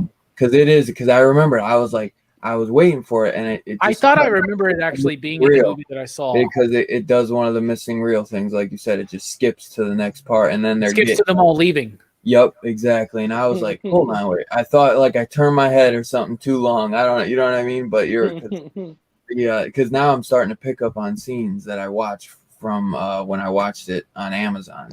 So yeah, I will have to get those damn other copies someday soon. But it's nice to have all the trailers, man. It really is. Because those SS Werewolves from the Moon or whatever the fuck that one is, the Rob Zombie one. Zombie one, yeah. That's don't if you want to watch. Edgar Wright.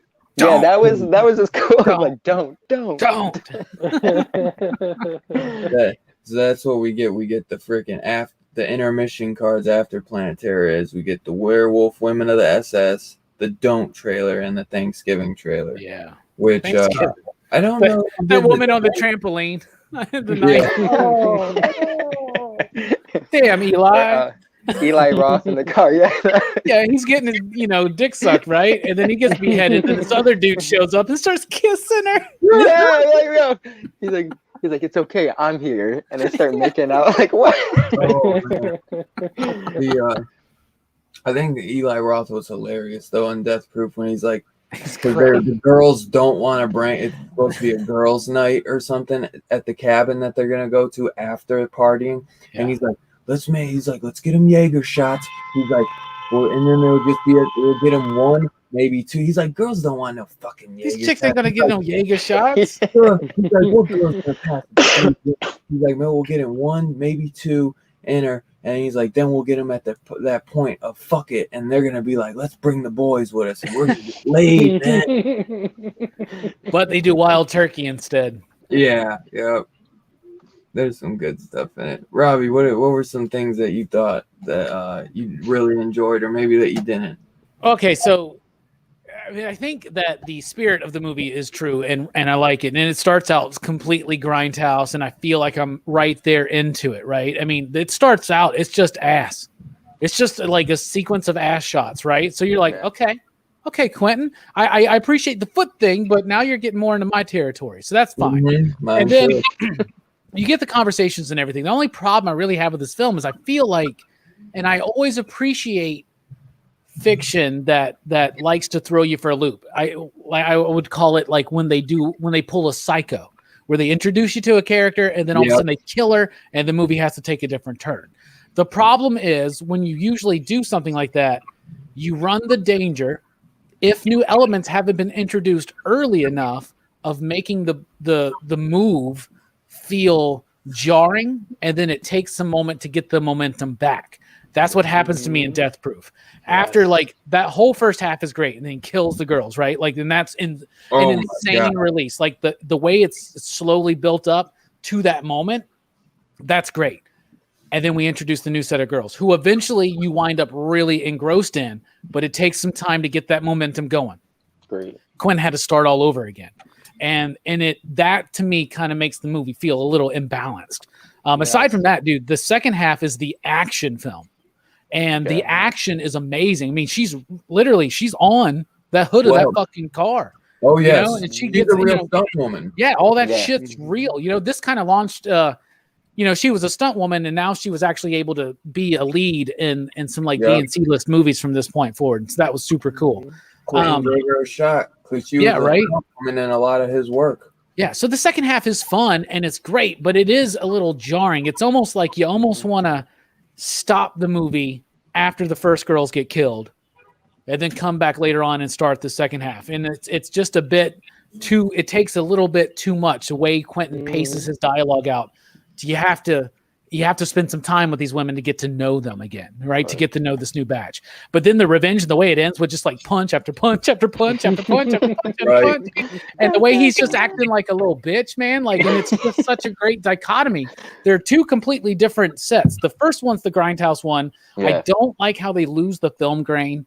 Maybe that's to show off, the stunts, and I get that. Maybe there is some kind of element of, maybe this was where most of the time people left and they cut it off, like I said. But like, I feel like he didn't commit to the bit the entire way, right? And so Death Proof to me is a little bit less than Planet Terror, but I appreciated it so much more this time.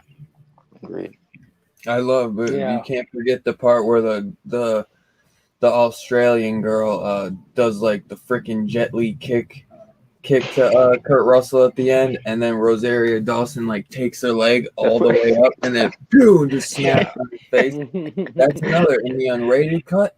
They show the close up of the face. In the theatrical, they just show her kick him, and then you obviously see that it smashes his face, but they go closer.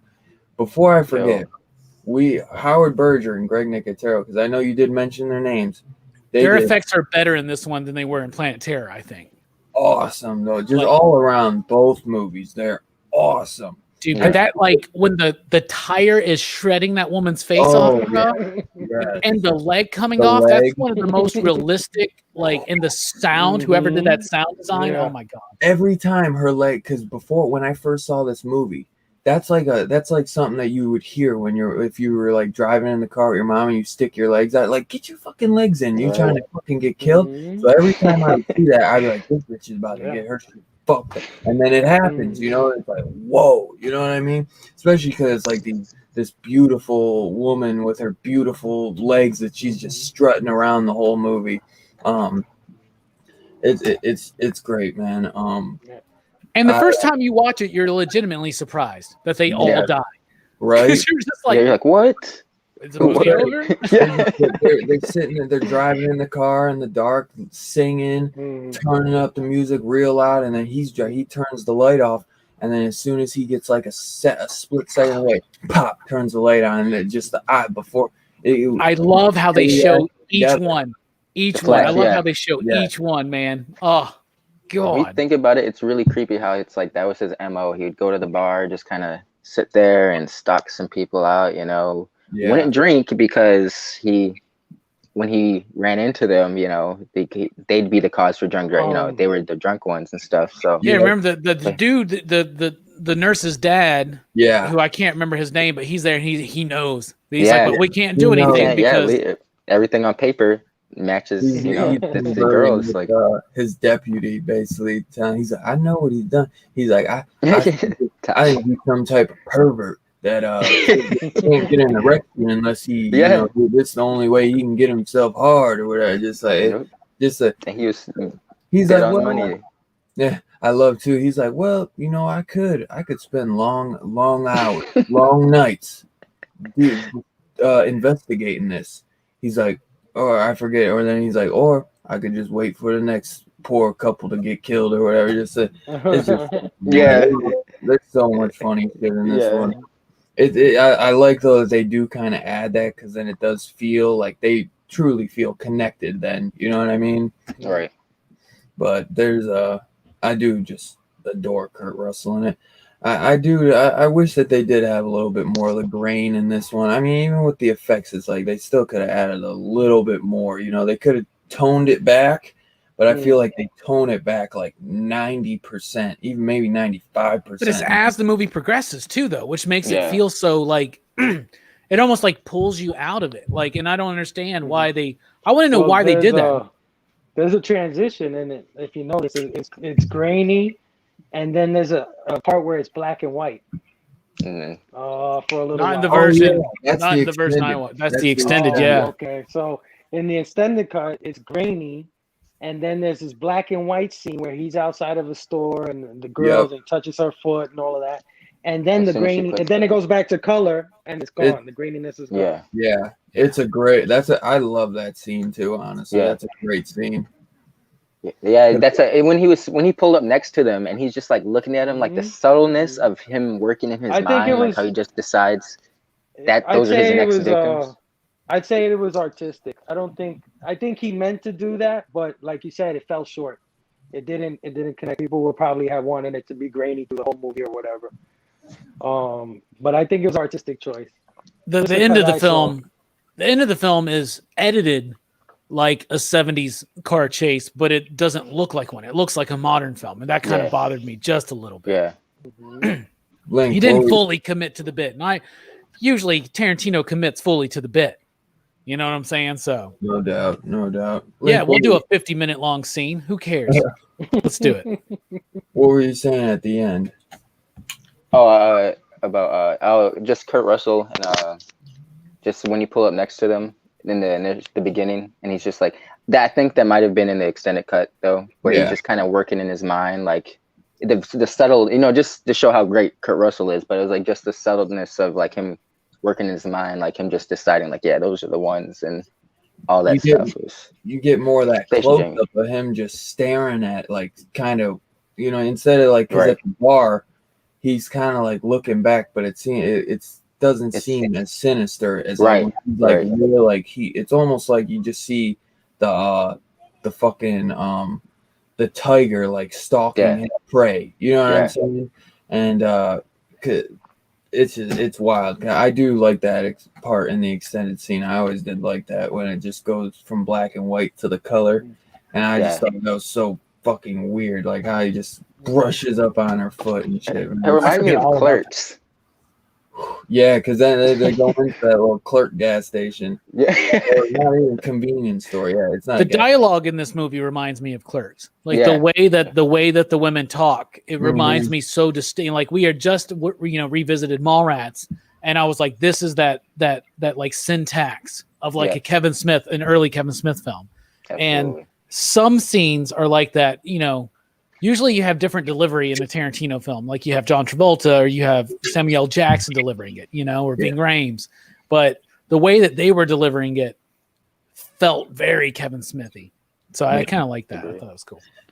And you also find out that the black girl and the Australian are stunt women, I guess. You know what I'm saying? So it kind of is that little because this is obviously a movie based from the, like kind of homaging the 70s or the 60s when women, or they had those exploitation films where women were kind of women in cages. They're like watching that shit, right? In one of these movies. I don't know. Was that in Planet Terror? But they're like watching women in cages at the trailer for it. Yeah. Planet Terror. So when something bad would happen to these women, and they would rise up above it and fucking become a badass and become like the hero by the end of it. Well, and this one is just the dude who picked the wrong fucking women this time. Yes. Yep. he thought he was about. They immediately were like, "Oh, fuck this dude. We're gonna hunt his ass down, dude." I love it when he thinks that he's made it, and he's just like, haha, and he's like screaming and crying over his bullet wound. And then like they show up and like, oh my, he's just so fucking like, no. Now he's the victim, and I love it. Twice he does that when after like he's kind of breathing, he's like he starts laughing, and then they come over that. Or like, he's drinking and he's like, and then when he's driving and they're kind of above him, like and then he starts laughing, and then just boom, and then done. Oh, his range in this movie is incredible.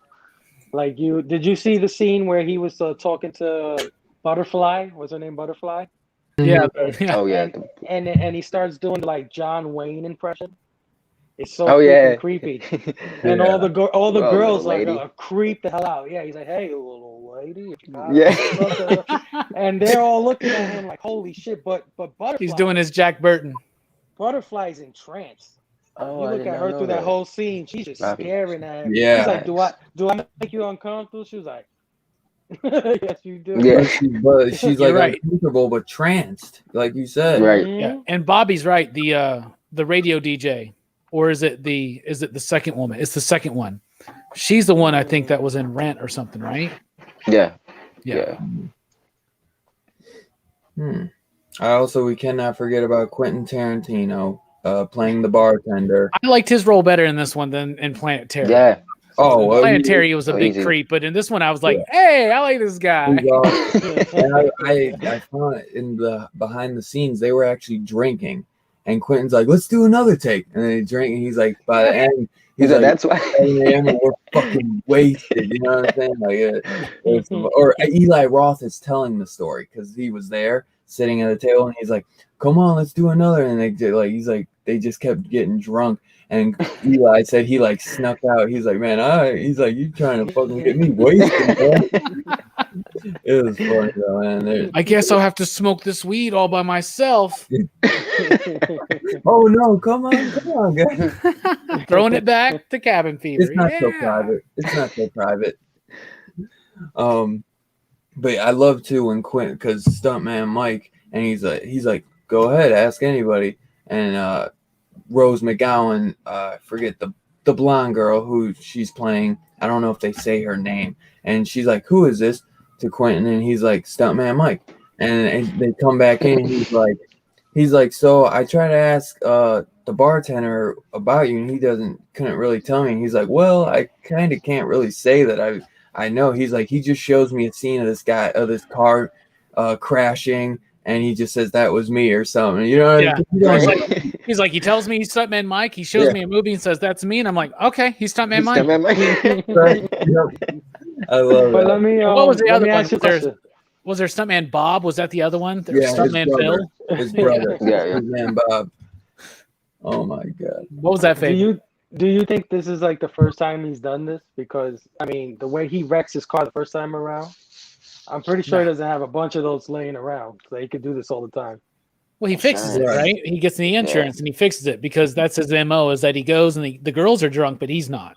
Yeah. And so, Gotcha. And that's why he's probably got the scar, and that's like, yeah, he does this. And remember, the sheriff was like, "This guy does this," you know, like 'cause he knows he's what connected. He's From city. Too many coincidences.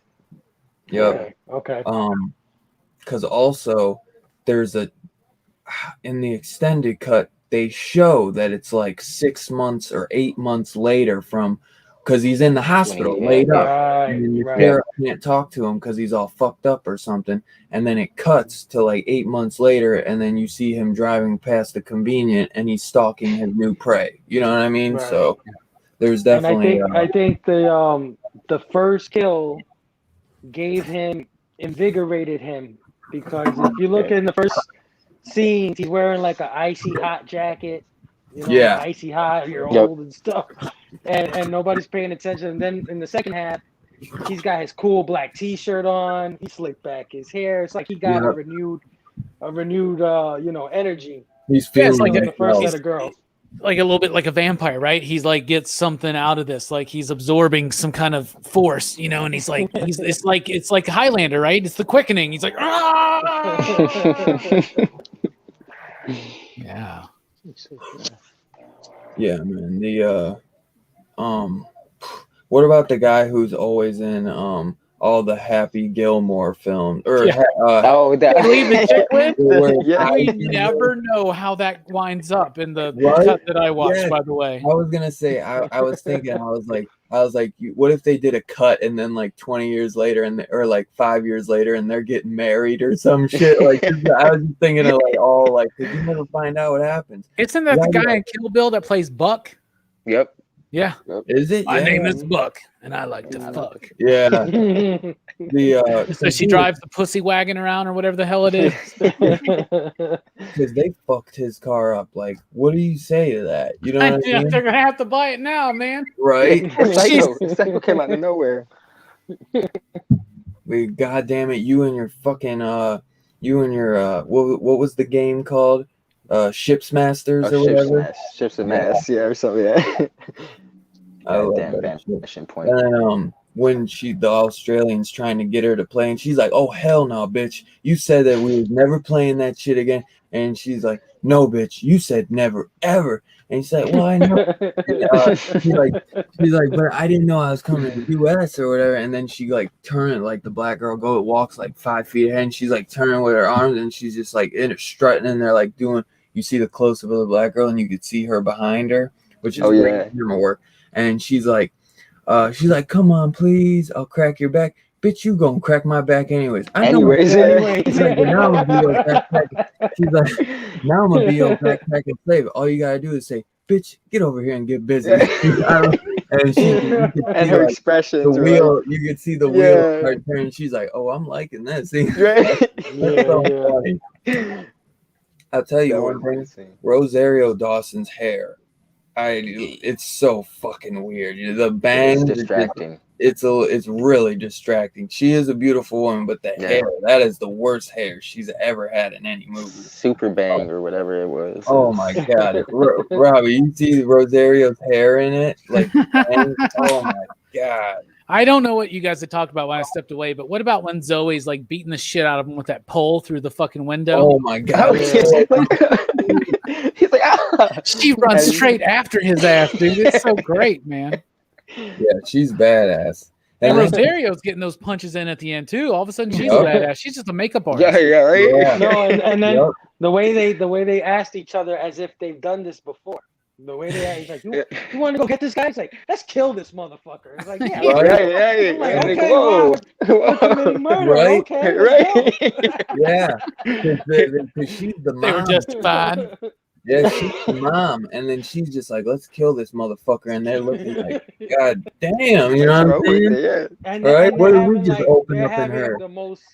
They're having the time of their lives while they're terrorizing this guy. Like, right. Like even more than him. Like he gets a pleasure out of sick pleasure or whatever, but they were freaking enjoying this. Like, because they're like, we have an excuse this time. Right. Yeah. Because if you think, like, once he like throws them and she like flies off forward, and then he jumps out and he's like, ladies, that was fun, and he's doing his maniacal laugh, and he gets shot, and then they go after him after they fucking knock his ass out. You see, like, the Australian jumps up, and she's like, woo! They're like, they're joyful, they're like fucking ecstatic. They're like, I'm about to bust a nut in this motherfucker. No, and when he was like, oh, I'm sorry, and he looks real pathetic, and she's like, oh, you're sorry, huh? Right. You're not sorry. He was still holding the steering wheel and shit.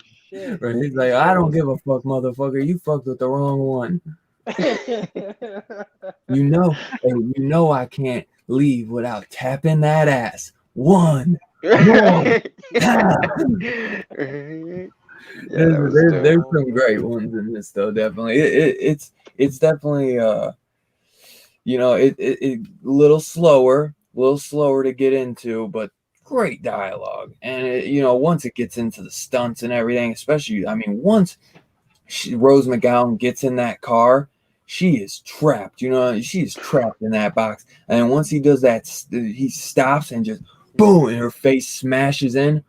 Oh my god, that was brutal. That was so terrifyingly shot that I would like to see a horror movie from Quentin Tarantino based on where he just picked off victims. I would love to see him make a whatever he wants to do. Ghosts. I don't care what he wants to do. Zombies, but I can tell that he's good at it. Like, just from that one sequence. I mean, that was terrifying. When you looked at what's his name, Kurt Russell, I never seen him look that sinister before. Yeah, he looked like Jack Nicholson menacing from The Shining we just saw. You know what I mean? I think he was more menacing in Captain Ron.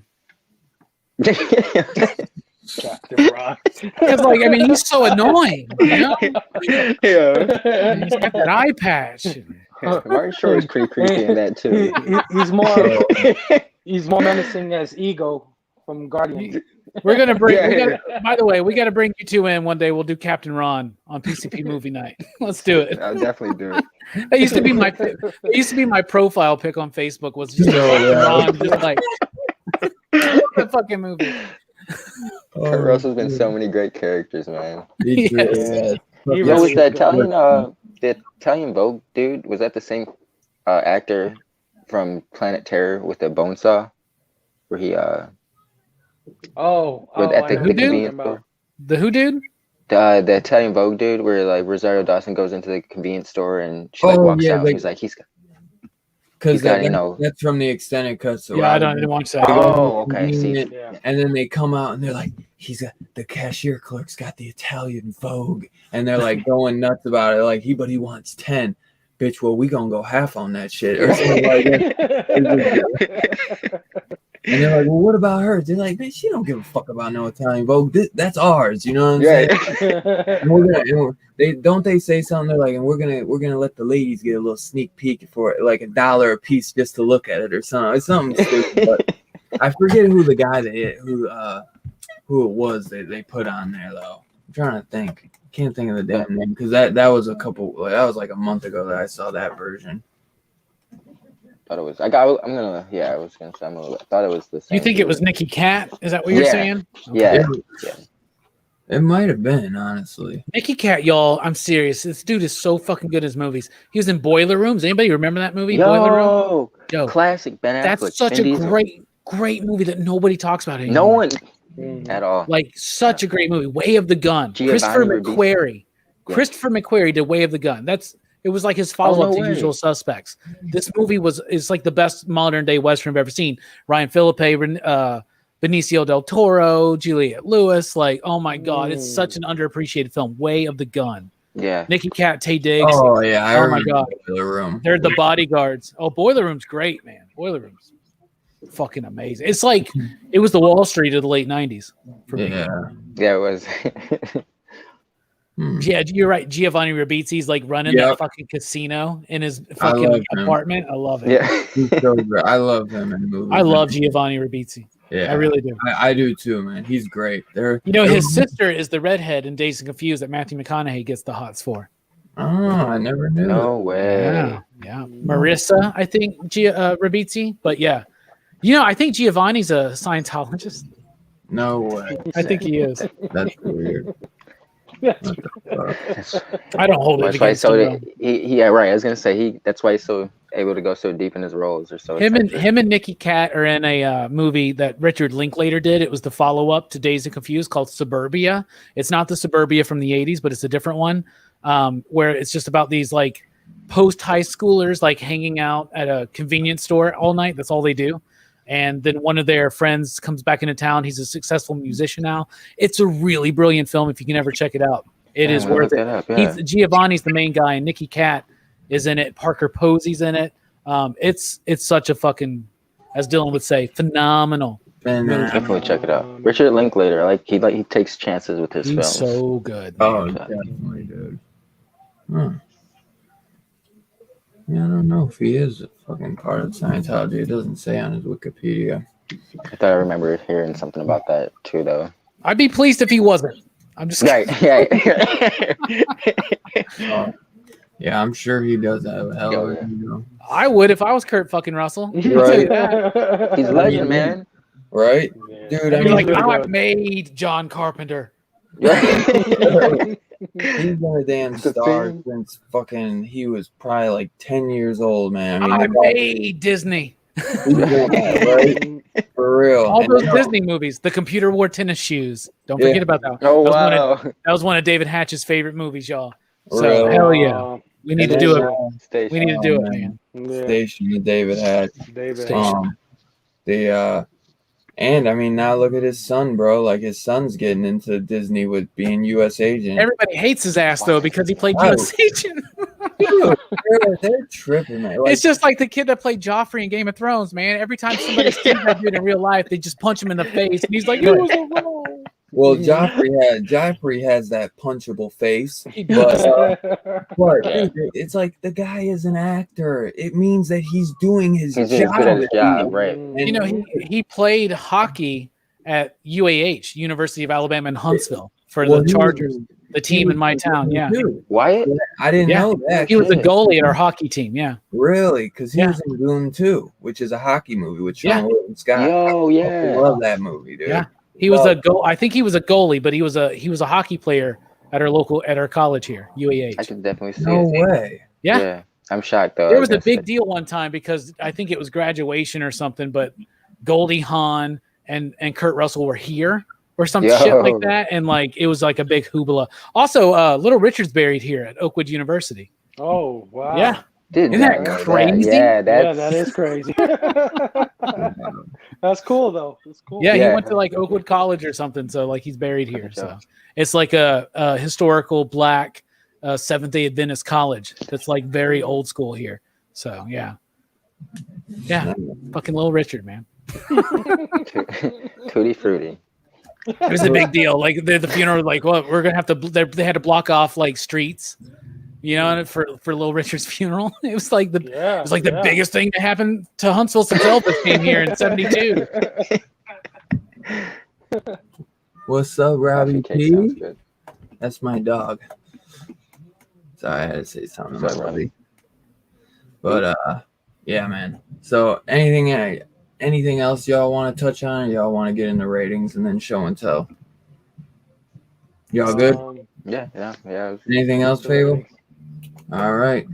Anybody in the chat, if you guys have seen Death Proof, make sure you put your rating from 1 to 5 slips or your digs or stars down below. And my man Link, what did you want to give Death Proof today? Even with the jarring contrast between the first half, second half, the conversations, it's still solid movie. I'm gonna give it a solid 4 out of 5 slips. Respectable, no doubt. What are you thinking, Fable? I feel like Robbie feels, with the sense that it kind of is jarring. I got used to Butterfly, and then I got to get used to the other girls. But Kurt Russell carries the movie. Without a doubt. And it's a 4 slips just because Kurt Russell.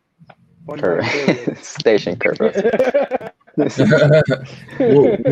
You gave it a 4? 4 slips. 4. All right. Hey, it's respectable. It's respectable, no doubt. Robbie, what are you thinking, my brother? When I first watched this film, I probably would have given it a 2.5, maybe a 3. But I did appreciate it more this time. I think I liked the cut down version. Maybe I'll watch the extended one again on its own to see how I judge its merits then. But like for now, with just, I love the ending. I love the first half. It just takes it took a risk. The momentum. To kill off the main characters, and I don't think it paid off quite like, say, Psycho did, or even the newest issue of Radiant Black. Because like in Radiant Black, we had, if you're not familiar with what happened in Radiant Black, we have another character that's right there ready to take over. Right. Yep. And then in Psycho, the connective tissue was her boyfriend and sister coming to look for her, right? Yep. In this one, it was just complete gear shift and change. But I do like the way it was kind of done. Maybe could have been structured a little bit better. So to me, though, pretty solid. I'll go 3.5. Hell, I'll move it up a little bit to a 3.69.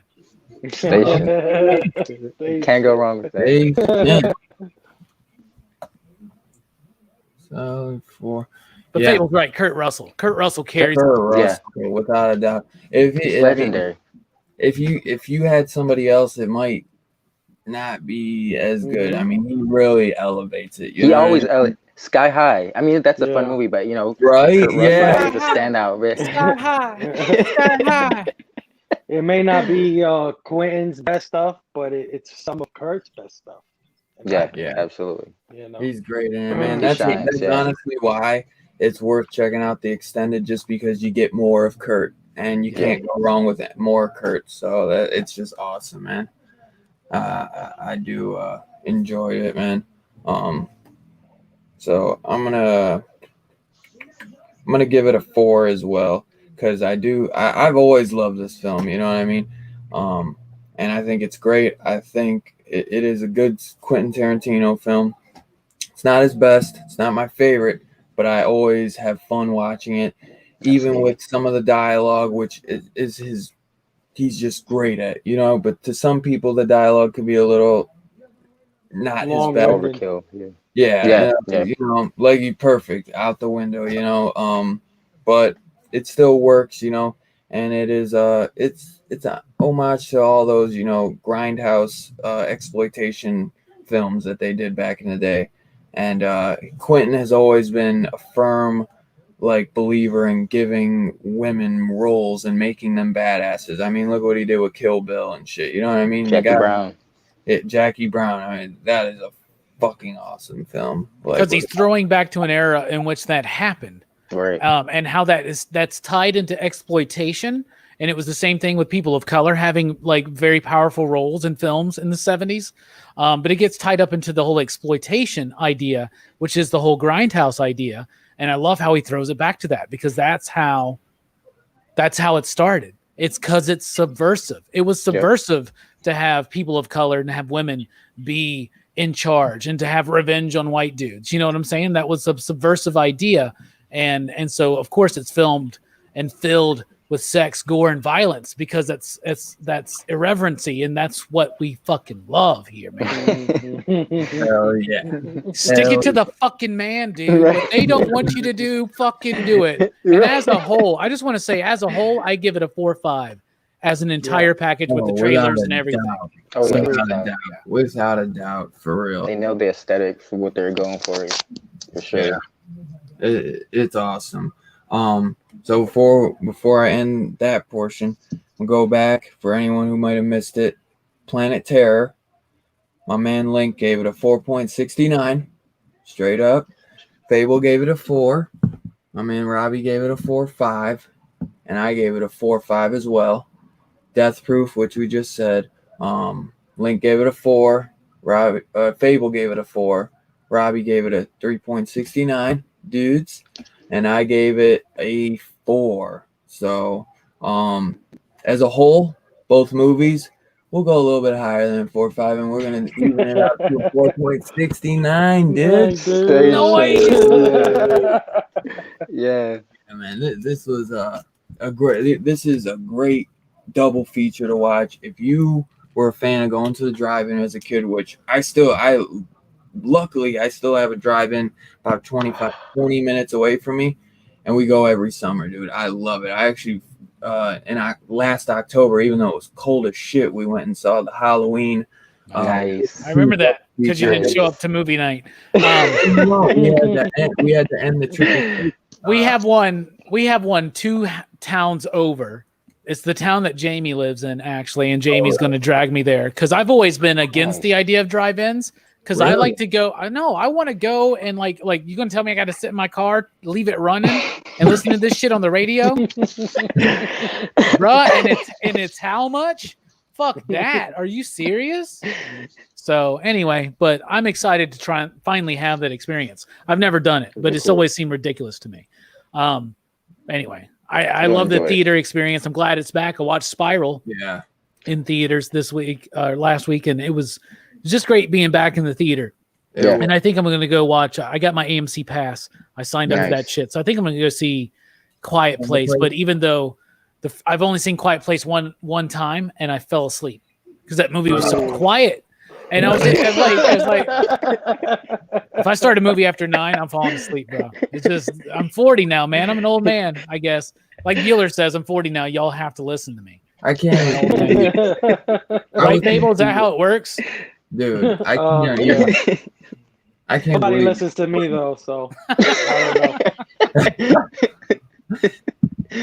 We just blame them. We don't listen. They just blame me for everything. Oh man, but yeah, this movie is just a straight up love letter, man, to everything that we love, man. So it's hard to not just love it, man. It's just a fun time, and I highly recommend, if any of you guys have not seen it, Death Proof is on Amazon Prime right now. Planet Terror you can rent on Amazon Prime. I don't know if that's accessible to stream for free at the moment, but if you have Amazon, you can watch Death Proof and then rent Planet Terror for $3. You know, it's worth it. It is so worth it. It's also worth it to buy this. It really is. Still bookcase. It really is. $15. I mean, you get all the trailers. You get the full presentation. 3 hours of just it's like 3 hours and 10 minutes of just fun. So great. It's beautiful. Grab some beers, grab some weed, grab some Coke. Hang with the crew. Whatever it takes to get you there. Have a sip for Planet Terror. Have a sip every time that Jeff Fahey talks about his barbie. How much every time you notice a repeating bit, take a sip. Right? And then the Death Proof, every time you see a pair of feet or an ass, and you're going to be wasted by the end of the show. I'll tell you. It'll be a good night. That it will. Saw Jaws 2. Oh, I was for some reason I thought he meant Santa Jaws too. There's like a movie called like Santa Jaws Could you imagine Saw Jaws? Like combining Saw and Jaws together? Right? Yeah. Oh my That'd God. be scary. I want Chris Rock and Samuel L. Jackson in that movie. Deep sea divers. You son of a bitch. Caught. And the first thing we're gonna do. You imagine that scene in Deep Blue Sea where Samuel L. Jackson gets taken out, but replace it with Chris Rock, right? And the first thing we're gonna do, jump. And Sam gets to make it through. You know, that's nice. right. Because you ever notice in those late 90s, early 2000s thriller, horror, sci-fi movies, it's like LL Cool J had something in his contract. He was like, I'm gonna be the black dude that lives in all of these movies. And every single fucking one. Halloween H2O. Right. Forgot about that one. Oh man. So that ends the proportion of the review for GrindHouse Double. Proportion.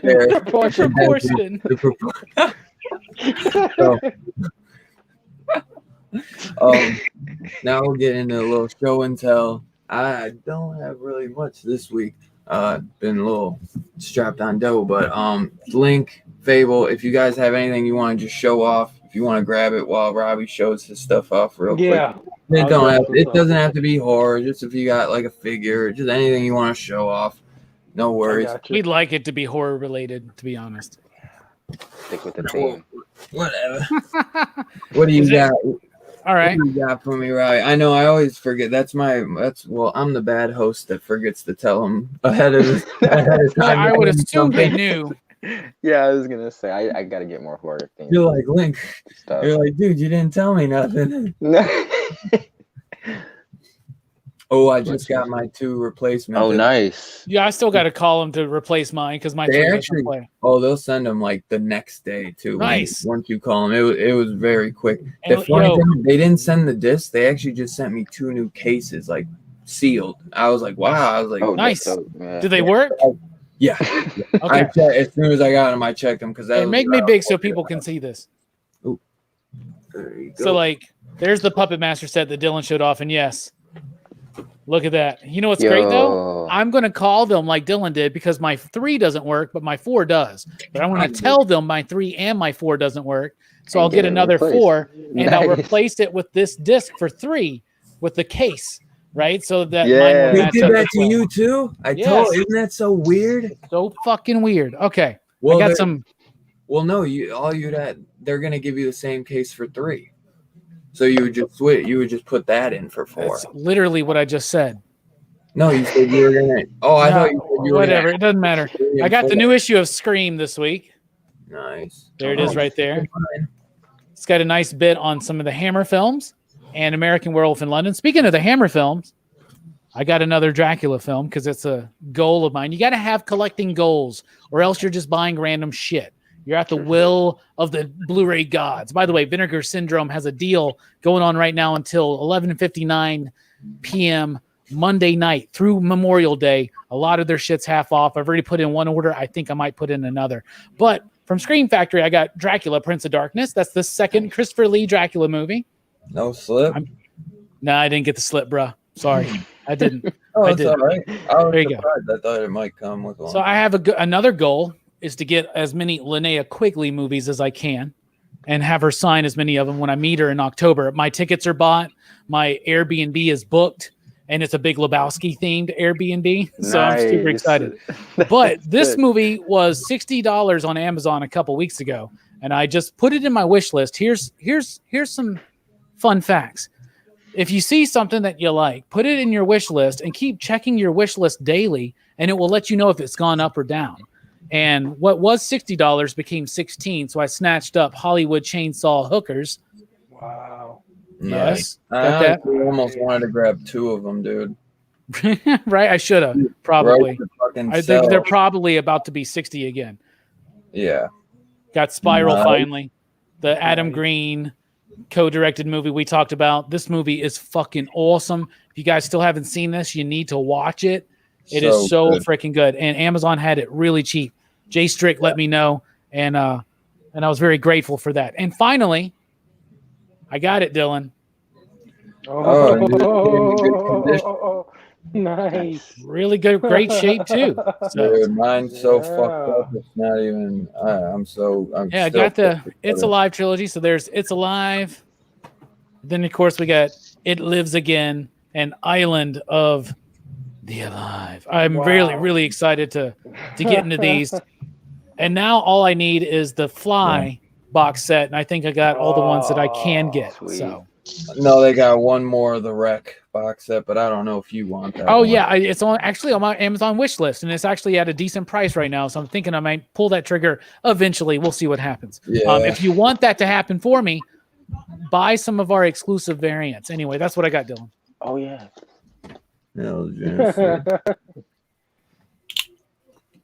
Babe, what did you grab, my brother?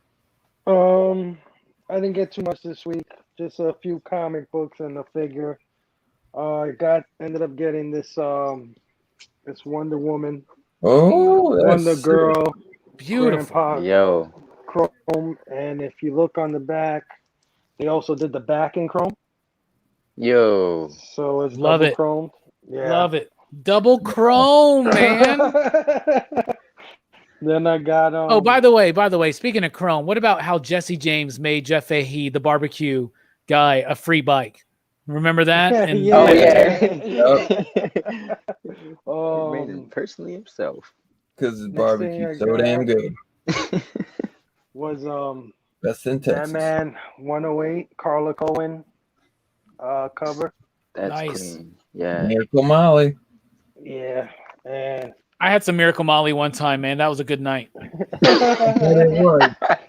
And to continue the Miracle Molly, I got these two. Oh, that's clean. Miracle Mollies. Oh yeah, I love those. Were really cool. Yeah.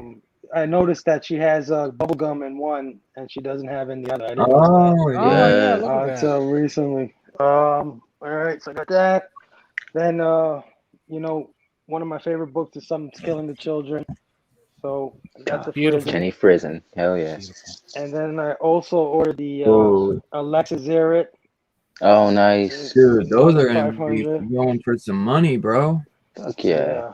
Yeah, because I didn't even notice because it's a new character and of Jessica Slaughter and everything. Those exclusives are going for some money. Yeah. And then lastly, I got another Transformers figure. I always like this little one, Huffer. Oh, nice. Everybody's familiar with this guy, but if you're an Optimus Prime fan, you want this guy because he's the guy that towed Optimus's trailer when he wasn't using it. So I had to get him. Oh man, that's dope. Yeah, little bitch boy. That's it. Yep. Link, you got anything, my brother? Not next. I'll get you guys next time. All right. No worries. Hopefully we'll get you on soon. I message you, so get back to me on that message. Right. So I got. Let me see. I think I showed this off like last week, but you look like a fucking hamster or something when like the fucking light turns on. You're just like you're like my cat. It does every time, bright as shit. I finally got this though. I pulled the trigger. My last birthday. Nice. Bruh, how much you pay for that? Whatever you paid. Good for you. I know actually. Well, I got it. My mom 45? Nah, 50. Okay.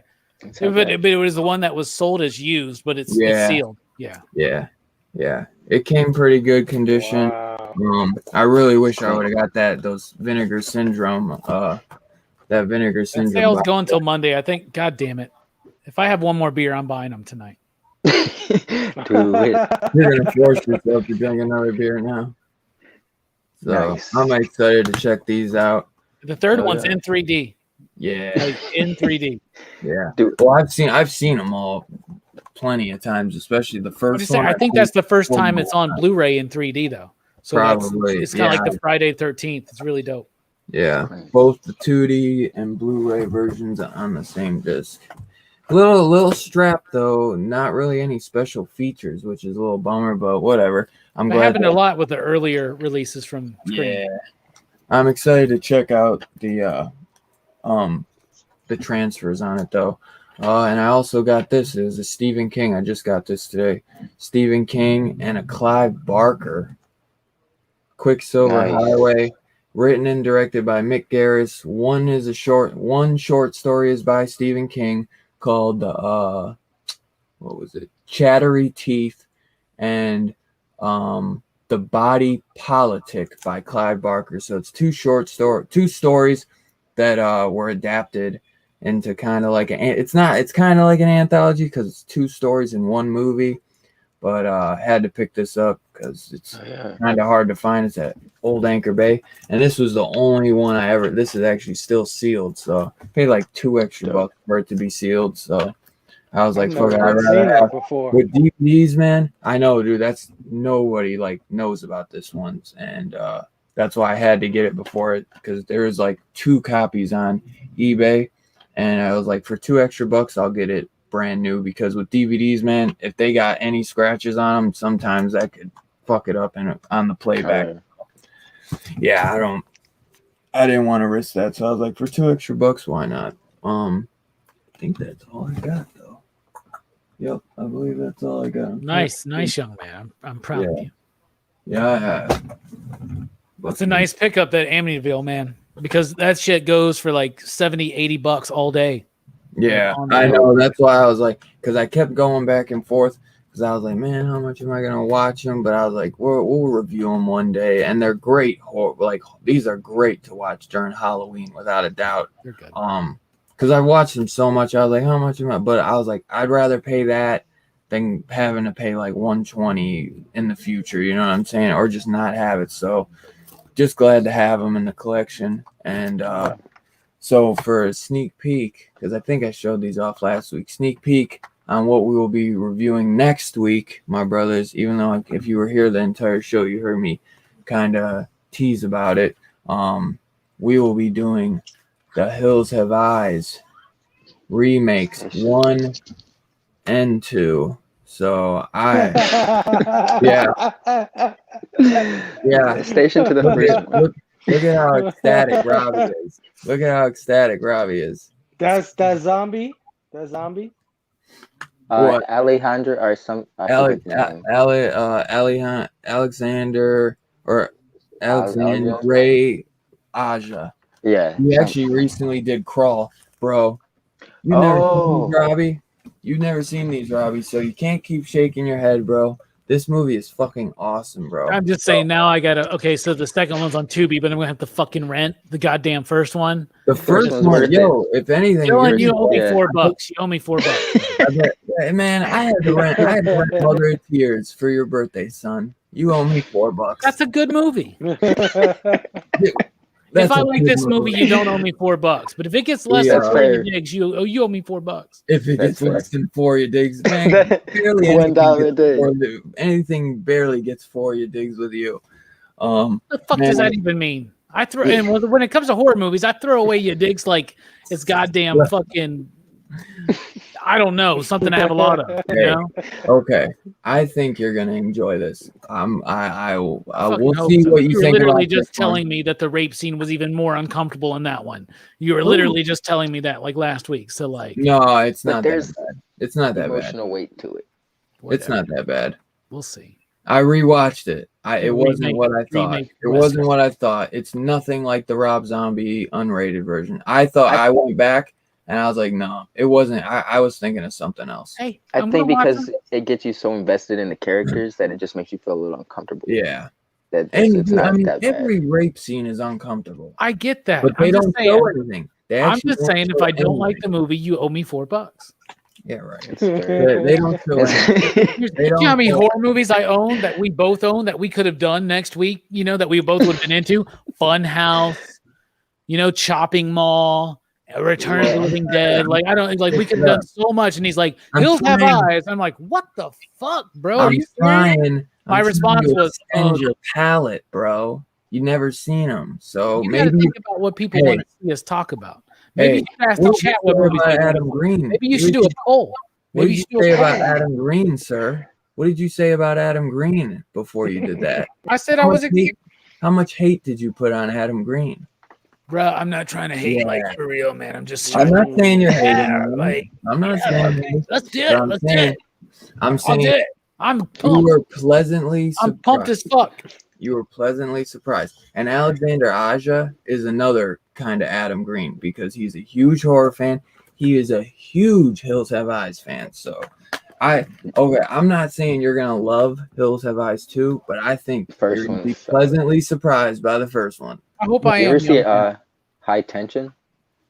No. Yeah. You guys ever okay. I've seen that one. The first thing I seen him in. That he did? Yeah. I'll check it out, man. I'm excited to check it out. I think you will like the first one. Man. I really do think you'll like the first. Dude, Greg Nicotero and Howard Berger did all the practical effects on both of them as well. Dude. All right. Come on, bro. That's cool. You know what I'm saying? I'm telling you, don't go in. I'm trying it's to. Just a bit, man. Don't commit too hard. Dude, like don't take too. Don't take this too seriously. No, because I don't want you going into the movie just being like, no, you don't know me. You don't know how I watch movies. I know exactly. How I watch a movie. I know exactly how you don't know how I watch a movie, motherfucker. I'm ready. I'm open. Tell us that you're a snob. Yeah, I used to be a fucking snob. We know how you watch a movie. You still got it. You every still Sunday. keep a little bit. Bro, I literally just gave Planet Terror 4.5. You digs like a half of you dig away from The Shining last night. Come on. That movie's awesome. I'm pretentious and snotty. Come on, whatever.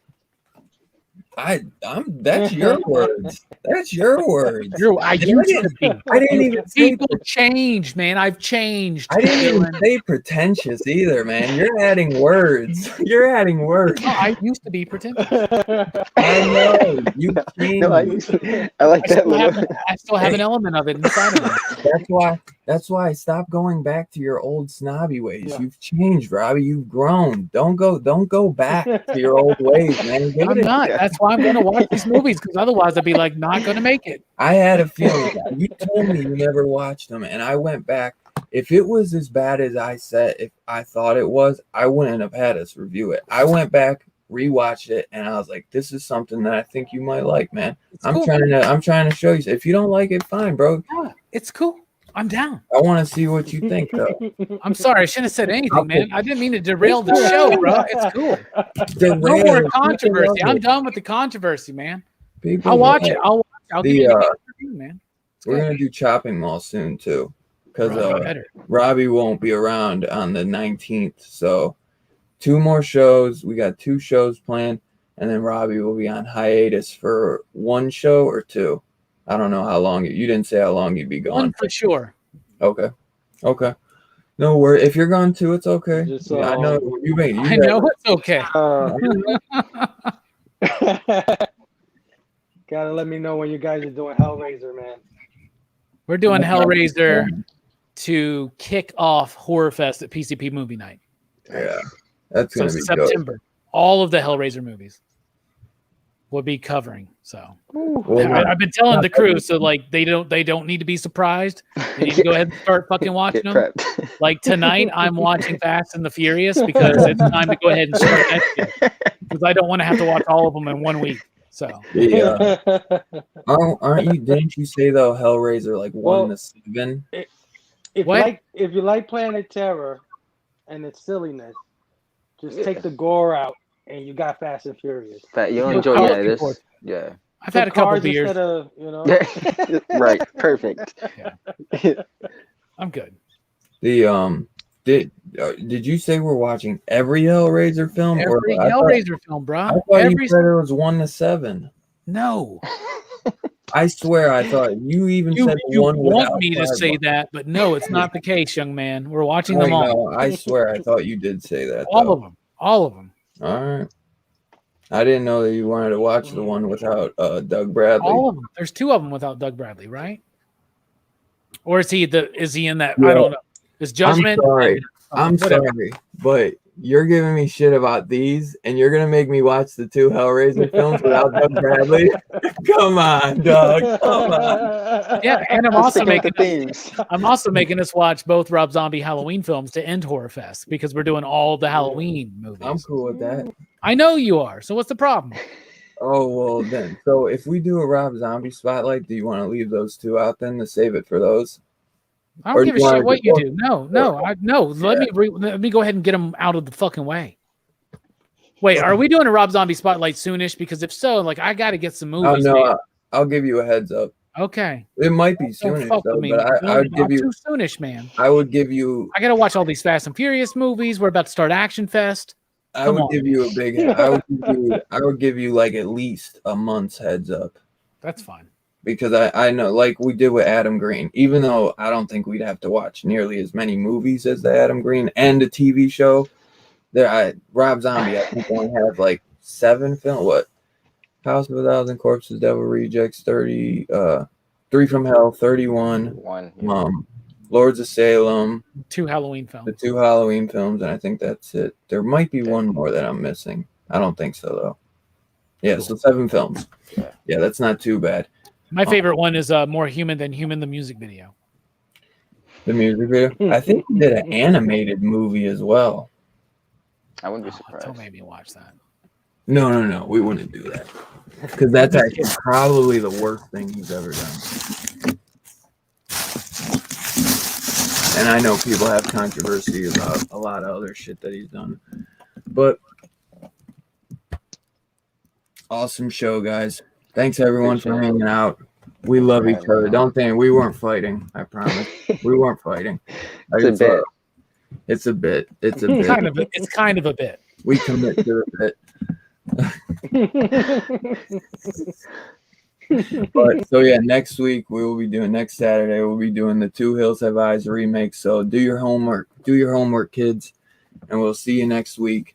Station to everyone. Love y'all. Everyone that came and hung out. James, Taki was up in here all night telling everyone to like and share. So you're the best. Bobby D, Two Guns, Zach. Let's see who else. Kirby. Where else? Toby. Let's see who else. Oh yeah, we're gonna be doing the Cohen It's Alive trilogy too very soon. Scarpad will be coming on. Whole Shoe was here. Brother Joe, my boy Robbie P, Big Herm. Can't forget Big Herm. Let's see. Oh, Jamie was here, but she wasn't here that long. She usually is here for a while. Superior, she must have been busy tonight. 62. And if I missed anybody, I'm sorry, but that's as far as the chat will go up now. You guys are the best station. And Robbie, are you doing anything Sunday or taking another break? No, because I'm on the new laptop now. We're getting everything set up, but now I have to basically rebuild all of my bits for Rockin' Robbie Live. I have to redo all of that and get it set up. So I need another week off to get all that set up. And then hopefully we will be returning with I want to say retooled and streamlined Rockin' Robbie Live, but it's the same old shit. Yeah. It just look, it's gonna be fun though. It just look a little bit different, right? You know what I'm saying? I'm loving the background. I forgot I didn't get I may do a surprise drop on Monday night. I don't know. I haven't made up on my mind on that because I kind of maybe just want to watch some Fast and Furious movies. Take a break for us. But weekly comic book review, all that stuff. We're done with the conversations for a few weeks, but we got Eric Palicki coming on the next Thursday. But PCP movie night next week is Jelani's pick because it's Jelani's week. It's Jelani week, by the way, everybody, right now, officially. His birthday is Tuesday. So everybody make sure to show some love to Jelani on Tuesday. And his pick is Long Kiss Goodnight. And I'm very excited. That's one of his absolute favorite movies. So join us for PCP movie night. And also check out this little channel that's just trying to get going called Jim Mint Collectibles. I do a top 10 weekly comic book video with him every Friday morning. Who's Jim Mint? I know. We're trying to get his word out there. He's up and coming. Hey, but make sure you go subscribe or go follow my boy Fable. My man, one collection down. My man just hit 1K. Congratulations and Station. Yeah, Station. Awesome, man. My man hit 1K before me. The guy's a fucking G. My man Link, fucking love you, dog. You're the best. Thanks for having me on, man. Dude, of course, man. I hope maybe get you on here next week, man, if you're free. Oh yeah. I gotta have somebody to support me against Robbie when he Hills That Rise. What do I'm gonna come in there and be like, these are the best horror remakes I've ever seen. Shortest show. But yeah, man, dude. What a pain in the ass that's got to be though for the fucking Sunday show on the laptop. God. But yeah, I gotta rebuild everything, man. I'm thinking about retiring the Joker video. I'm thinking about retiring it. Really? Oh, yeah. No. Oh. I think I'm going to do a poll in the PCP Army. Yeah. You might the people. Yeah, I was gonna say let the people speak. We'll fucking riot if you goddamn stop the Joker video. Whoa, okay. Can I just say one thing? Yes, sir. Monday, TM Nerdy is gonna have Trish Frostner from Stray Dogs, the artist of Stray Dogs, on the show. That's gonna be dope. I'm gonna be there with him, but it's it's his show, his interview. Stray Dogs is a big comic right now, and the art is a big part of it. So if you guys aren't doing anything Monday, please come check TM Nerdy on TM Nerdy's channel, and everybody else, Big Herm and Tomorrow Cinema and Nick Comic Culture and everybody else, But TM Nerdy on Monday, I think. So that's gonna be cool. Yeah. That'd be sick. Nice. Yeah. And I believe Big Herm is doing his show tomorrow as usual with TM, so definitely go check that out. Oh yeah. Aren't the Knicks playing tomorrow? What was that? So are the Knicks playing tomorrow? Oh. I'm not sure. I know the Lakers are in the afternoon. I think the Knicks play in the noon probably. Yeah. Also, if you missed my boy Robbie's interview with Michael Moreci, definitely go check that out. My man Moreci is one of the best writers out there, man. Oh, yeah. I feel like he's slept on way too much, man. I really need to read his new book. Barbaric is awesome. Oh, so it's on my floor. And he's going to be coming back at some point because we had the technical problems, but he's going to come back for a fuller show next time. Nice. I wouldn't even know about him if it wasn't for Robbie. So, and he's a great guy all around, man. He's awesome. Oh yeah. I've had some chats with him behind stage or on Twitter, so he's a cool guy. I just appreciate that when he came on, he was like, "This is a long time coming. Me and you have been talking for years." Right. And I was like, "Yeah, now everybody knows I wasn't fucking lying. I know these." Yeah. That was actually the book that like made me want to go hard with your channel and listen to your channel a lot more because you had suggested the plot from Maria. Oh, nice. And I read the plot and I was like, oh man, this is fantastic. Yeah, I missed the first issue, and then you kept raving. So I went back. Well, I never got the first issues. I think I got the trade, but yeah, it's just such a fantastic run, man, and I love it. Also, if you missed it, Robbie did a Shining review yesterday. The classic one and only Stanley Kubrick. You got to go check it out if you missed it. So. I think it was the best PCP movie night we've ever done, to be honest with you. I'm so mad I missed it. Even if I watched it, Robbie, I wouldn't have been able to make it because I ended up working all night at the bar. So I was so fucking bummed, man, because I really wanted to come for that one. We gave you a shout out because we talked a lot of shit about the Mick Garris version of the movie. I gotta respectfully disagree. Best movie night was Bill and Ted. Everything was going to Night Station. 69, 69 dudes. Yeah, they're all my favorites. Every week I'm like, that was the best one. Right. But I do feel like everybody was on point last night with because sometimes people weird stretch. I'm like, what is this movie about? And they're like, it's like the most simplest thing, But last night I think we all really were able to dissect the movie, talk about the movie, discuss what it meant to us, talk about it technically, and at the same time be funny and make fun of the movie at the same time. So it was a really nice kind of balance of everything that I loved and what we were getting from the chat. And I know that when we have so many people, it's hard to pay attention to the chat, when you have so many people, right? Mm-hmm. But you look over and later on you go back and look at it and the chat was on fire last night. People were dissecting along with us, analyzing the film and being funny and joining us in the bits and everything. We fucking love the PCP Army. The Shining is a great one, man. It's one that even the people that don't really like horror, they gotta respect The Shining, So it's one that really, it's a primer. It's a primer, you know what I mean? It's one that can bring everybody in because it's just so fucking well done, It's one of the only movies that got 5 you digs across the board from the panel and the chat. That's something, man. That's something, because usually Brooks will ruin it. They're like 4 or 5. No, Brooks is usually cool with. Brooks is that guy that cannot criticize any movie except for apparently fucking Iron Eagle. So, whatever. And I even got messages, people being like, "You guys really tanked it on Iron Eagle. That's not a good movie." And I'm like, "Well, it was when we were kids. So what the fuck?" Right. And you're right. It's not a good movie. Okay? Right. I'd be You like, guys got to do Enemy Mine. Yeah, we You should got to do Enemy Mine. Oh, we got to do best of best of the Gossett best. Jr. There's so many. There's so many. Diggstown. Diggstown's my favorite. That's the one that I want to do. Diggstown with him and Oliver Platt, the boxing movie. Hell yeah. Yeah. Every time I think like there's just so many we can keep going and keep going. It's awesome. It's never ending, man.